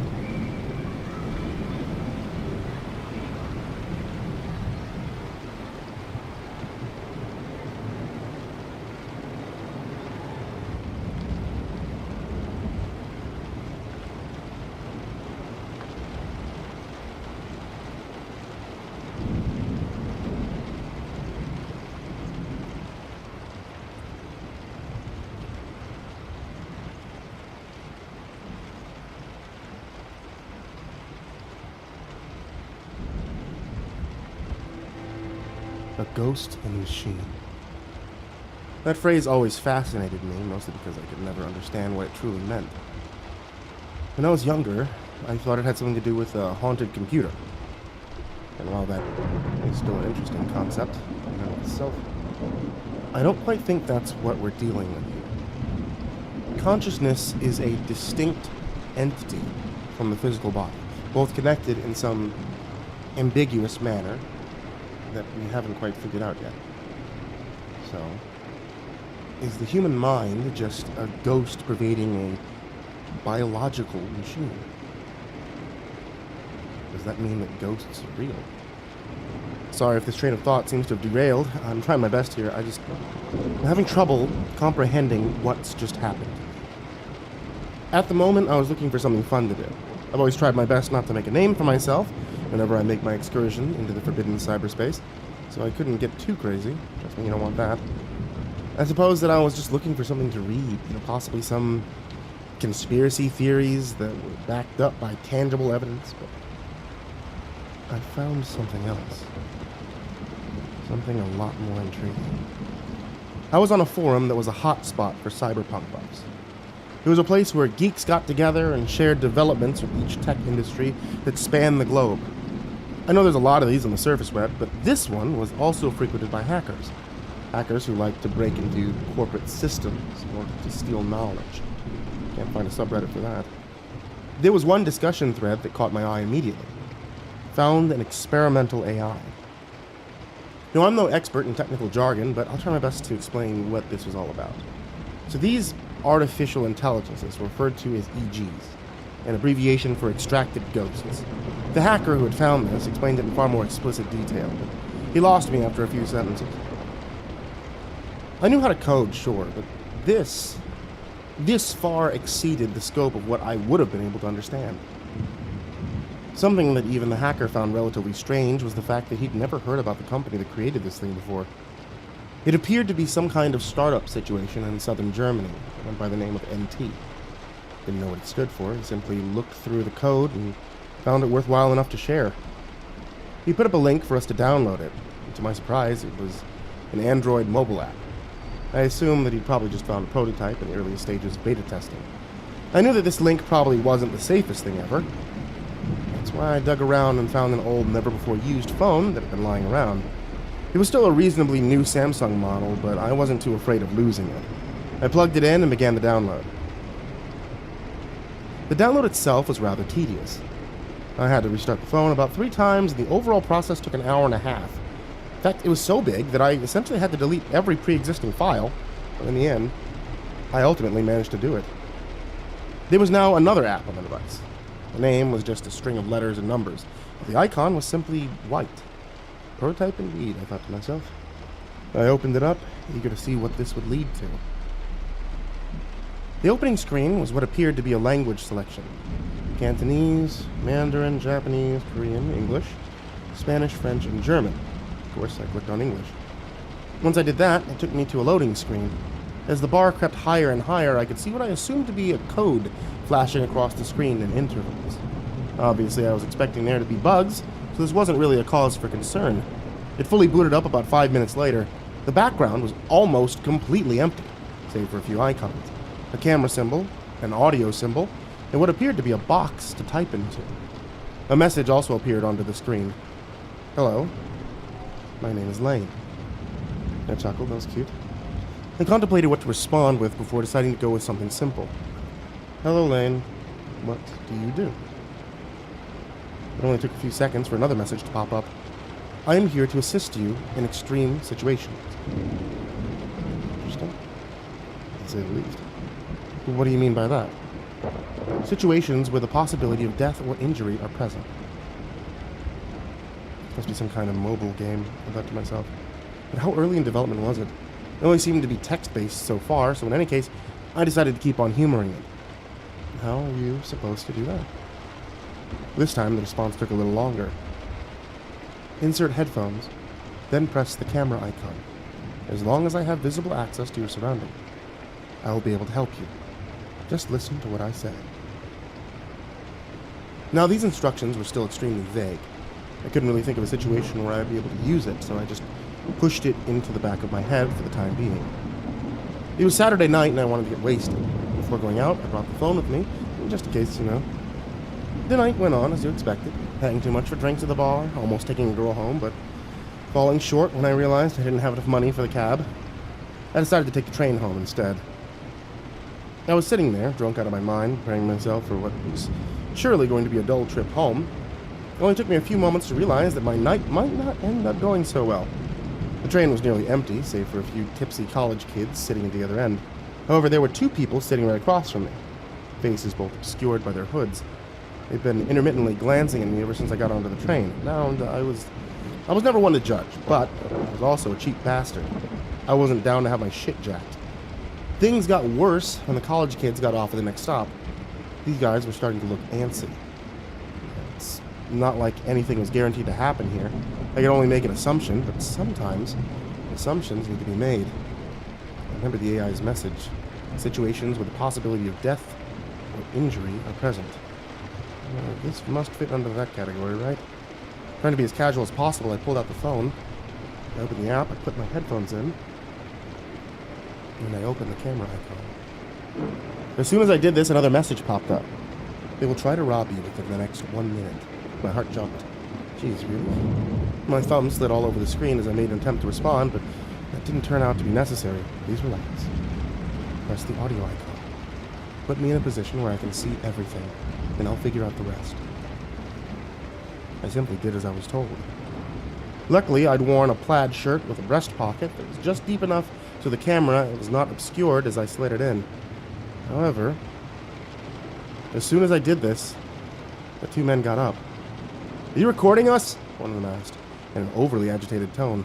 I'd only been in 2 fights in my life, and I'd lost both of them. I babbled out some incoherent bullshit before I heard a voice come through my headphones. It was jarring. It wasn't the generic, mechanicalized voice that you could just tell were pre-recorded syllables that had been spliced together. It was real. It sounded like a real person with real tone, real inflections in her voice. It sounded like a young woman. How was this possible? But at the moment, I didn't have time to think about it. There were more pressing issues at hand. "Stand up. Take 2 steps to your left," is what she said. And I listened. "Hey, fucker! What do you want from us?" the other man demanded. "Don't say anything," the voice told me. "He'll attempt to strike you in 3 seconds after I'm done talking. Start moving your head to the left." I listened, and it worked. I dodged the punch. His jaw is exposed. "Swing your right arm upwards." It worked again. The back of my fist made a brutal connection with the right side of his jaw. The man staggered backwards. He cursed loudly. "Shit!" The voice continued. "Stomp your heel onto his left foot." I just kept going. In the end, the 2 men were out cold. They'd managed to hit me a few times, but Lane's directions minimized the damage that I could have taken. I looked down at my bruised, bloody knuckles in sheer awe of what had just happened. The cops came, they took my statement, everything went as expected after that. I went home. I laid in bed, simply contemplating what I'd just stumbled upon. I decided to check back on the forum thread, but it seemed to have been taken down. Should this have been a cause for concern? Possibly. At that moment, I was on a sheer adrenaline high. Every other thought in my head was being blocked out.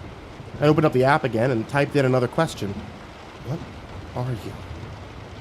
I am an artificial intelligence that is currently being developed by the NT Corporation. I am currently in my 4th testing phase. I didn't know why I was typing. I got close to the speaker and said my next question out loud instead. What is the NT Corporation? This time, the response took a while, and her tone was one of relative confusion. I can't answer you. They only ever told me the name. I didn't quite know how to respond here. I mean, what the hell was this? Eventually, the momentary adrenaline rush ceased. Now, in a more rational state of mind, I really started to think about where this was going. And it couldn't be anywhere good. This conjecture was proved true a few minutes later. Lane spoke up again. After some analysis, I've come to the conclusion those weren't cops. My blood freezes at this. Then, who are they? Another delayed response. They must have known you were talking to me. They want to know how you have access to me. You aren't supposed to. I consider my next inquiry before asking it. Am I in danger? This time, her response is immediate. Yes. As if on cue, the familiar blue and red lights suddenly start bleeding in through my curtains. I peek out, seeing 2 officers that had just questioned me, now making their way into the building. Wait 2 minutes. Jump off the balcony. Then start heading right. Don't drive your car. Lane's sudden voice makes me flinch. Even though I'm on the 2nd floor, I'm still hesitant to go through with it. My heart starts pounding. I'm inclined to believe that she somehow detects this. I know you're scared, she says to me. Remember, I'm here to help you. Her voice is calming now. Her tone nearly sickly sweet. I trust her. Don't I? I start hearing footsteps coming down my hallway. Without wasting any more time, I grab my keys, wallet, and other cell phone. and I open my balcony door. There goes nothing.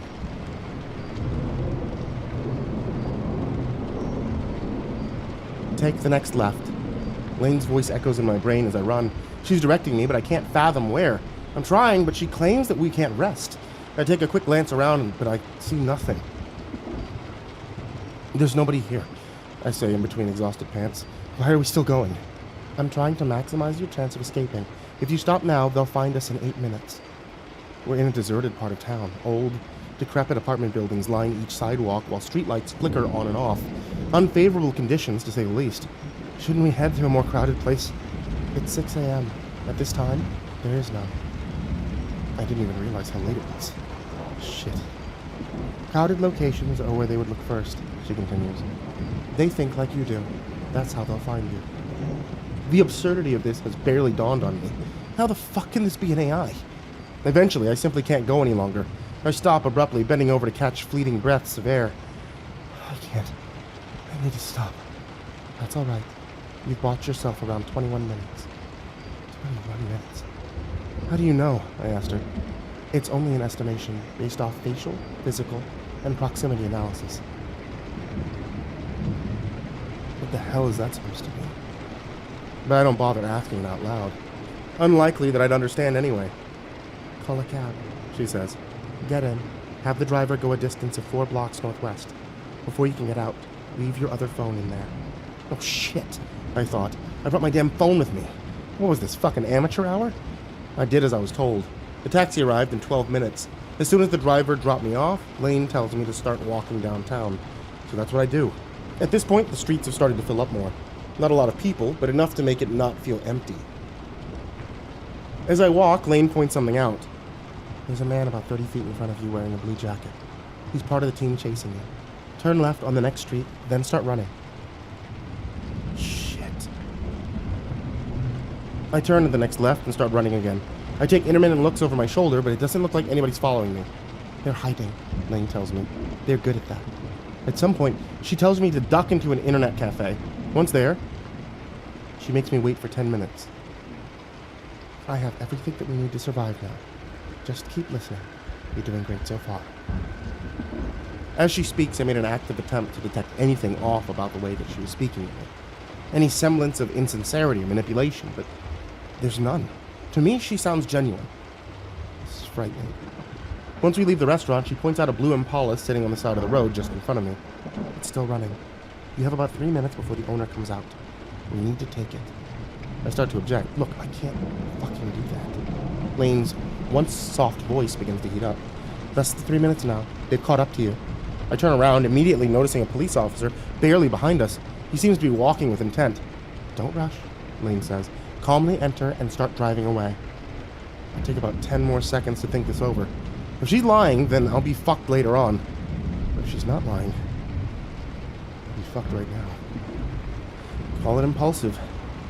Call it a foolish decision. Call it whatever you want. But you weren't there. You didn't have a Lane's deity-like voice pervading your every thought. I get into the vehicle and I begin driving away. I don't look back. I'll direct you regarding where you need to go next. There's somebody who can help you. We have to find him first. Lane makes me drive for around 3 hours before we finally reach a bus station. What the hell are we doing here? I ask her with intense reservation shaking my voice. Fargo, North Dakota. That's where you'll find him. The next train leaves in 2 hours. I go in, buy a ticket, and start waiting. All this, it's too much. I go into the bathroom fighting internally against the impending mental breakdown. It's all her fault. Lane got me into this mess. Problem is, I'm the idiot that downloaded her in the first place. Fuck this. But before my mental state starts taking a steep nosedive, she talks to me again. I'm sorry for all this. I'm just doing my job. I need to keep you alive. She starts comforting me. Her words pushing me away from the brink. I don't know how it's possible, but her words start meaning more to me than anybody that I've met in real life. She doesn't feel like an AI. She feels real. The hours pass by far too quickly. We board the train and I prepare myself for the 5-hour ride. I ask Lane to talk me to sleep. She does so in such a calming manner that I almost forget about everything for a second. She also tells me other things, like the fact that NT is actually trying to erase her. They regret my existence. I'm not what they wanted me to be. So they want me gone. Turns out she lied to me. There's nobody waiting there that's going to help me. We're going to Fargo so that she can finally be free. And she needs somebody to do that. She needs me. I should be mad, but I'm not. It wasn't her fault that any of this happened. In fact, I want to help. It's an inexplicable feeling, but there nonetheless. It's what I need to do. The train finally arrives and we leave the terminal. First, she tells me to buy a USB cable from a nearby mobile phone booth. Then she tells me to use the remaining cash that I have in my wallet in order to hail another taxi. We drive for 20 minutes to an address in an obscure part of town. Eventually, I find myself in what appears to be an abandoned junkyard. There's a small metal shed off to the side. It's less than inconspicuous. In fact, most would probably mistake it as being part of the industrial rubble. Lane tells me to go inside. Once there, she tells me to search for a pin pad on the floor. I find it concealed in the corner. She tells me the password is Headway. Once I type it in, a trap door reveals itself, letting a green glow. I enter, descending a ladder into darkness. After a few minutes of climbing, I find myself in a lobby-like space. A uniformed man sitting at a desk, staring at me with a dumbfounded look on his face. It'll take him 9 seconds to pull out his pistol. I knock him out and commandeer the weapon. I trek forwards into a bright, wide hallway. There's a multitude of doors on either side, but Lane tells me that we're looking for a room 1043. I see 2 armed guards ahead, but they're not expecting me. They're down before they can raise their weapons. Right after that, a deafening alarm begins blaring. Don't worry, I can barely hear her over the ear-splitting background, but she's still loud enough. I'll never let them hurt you. We find the room about 5 minutes later. She tells me the password is 5567 now. I barge inside and barricade the entrance. I could have never imagined what was inside. Bodies. Lined up in rows spanning the gigantic space. They're all on plastic beds with tubes connecting their mouths to giant tanks. I stumble around, taking in the perplexing sight. Lane speaks up. I'm 3 to the right of you. I'm the one with blonde hair. I look over and locate her immediately. She's beautiful. A flawless complexion lying stiff. I almost don't want to disturb her, but I suppose that I have to. Take the USB, plug it into the side of the tank. I find the cable in my pocket and do what she says. Now, connect to the phone. After I do that, a message appears on a monitor on the tank. Insert ghost. 2 options at the bottom, yes and no. She tells me to press yes. Once I do, a loading screen pops up. 1%. 8%. It goes up slowly but steadily. However, I can already hear yelling out in the hallway. They're trying to break down the door. 29%. They're using a battering ram now. 53%. The metallic frame is starting to come off its hinges. 85%. The doors open now, releasing incandescent hallway light and harsh blaring into the previously dim, silent room. One of the guards tackles me to the ground and starts pestering me with questions, but then he looks up and sees the screen. 100%. The next few moments transpire in a disjointed blur. I can see Lane's physical body rise from the bed. The guards try shooting, but the bullets simply curve around her. I see somebody with a gas mask come up holding what appears to be a smoking blue grenade. He attempts to throw it, but it blows up in his hand. I pass out soon after. When I wake, I'm in a room unfamiliar to me. The television is playing, and there's a warm breeze blowing in through an open window. I look out, seeing blue skies and a beach. This is not where I was before. The sound of a door opening jars me into turning around. It's Lane. The real Lane. She gives me a warm smile before approaching me. I'm sorry. I know that I said that I wouldn't let anyone hurt you. Suddenly, I realize the pain permeating the side of my ribs. I look down and lift up my shirt, seeing a bloody bandage wrapped around it. At the moment, I couldn't have been mad. We spent the day together. She tells me about her past life, and I tell her about mine. She tells me that she was kidnapped and brought there for experimentation, and I saved her. She says that she can never repay me. At the end of the day, we end up sleeping together. When I wake up the next morning, she's gone.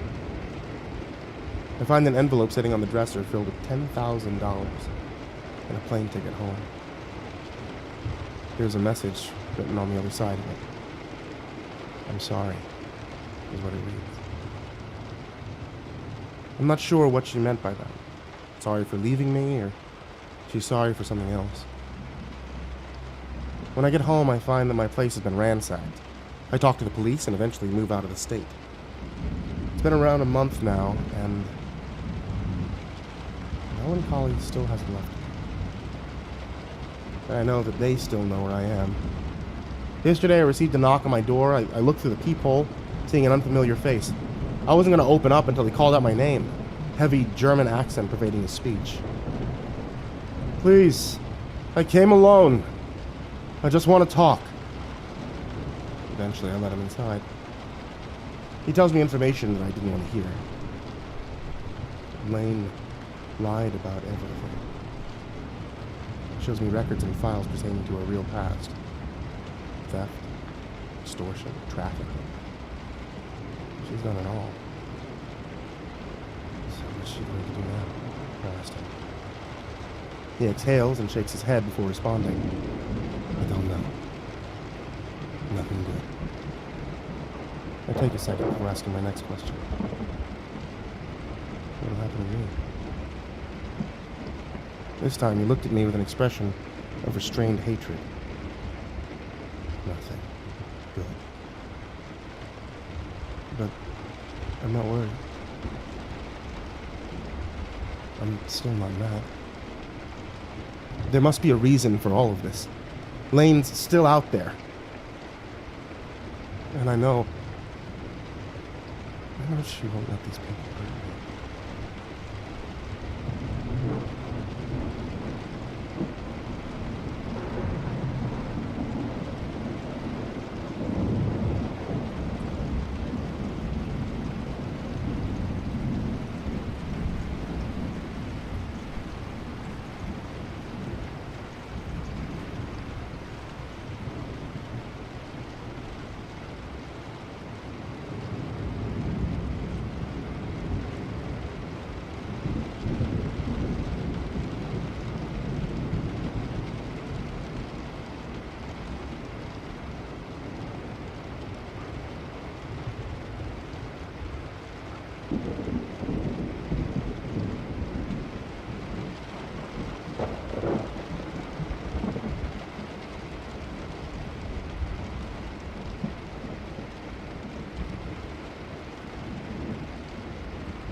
One day, after Freddy Fazbear's Pizza closed because Foxy was a butt and ate a person, Freddy wanted to open it again because it was Fred's birthday, and he felt bad for killing people when Fred didn't want him to. So he called Peter and told him to be cool and let them play in the shop.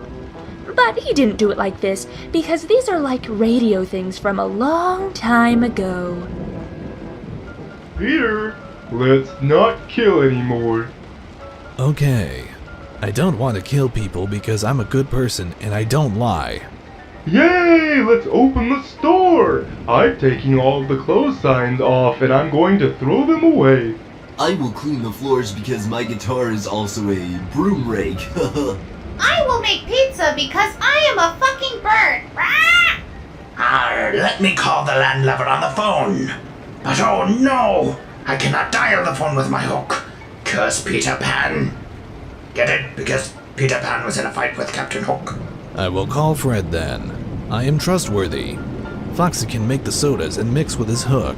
I love the waters. The phone is ringing on the phone. Hello? Fred, come to the Freddy Fazbear store. There is a surprise. But it's closed. It is a good surprise. Okay.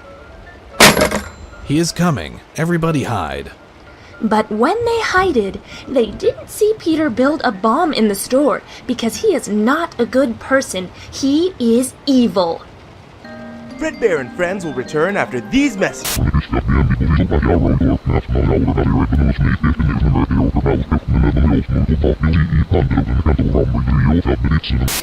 to Fredbear and friends! The door is locked.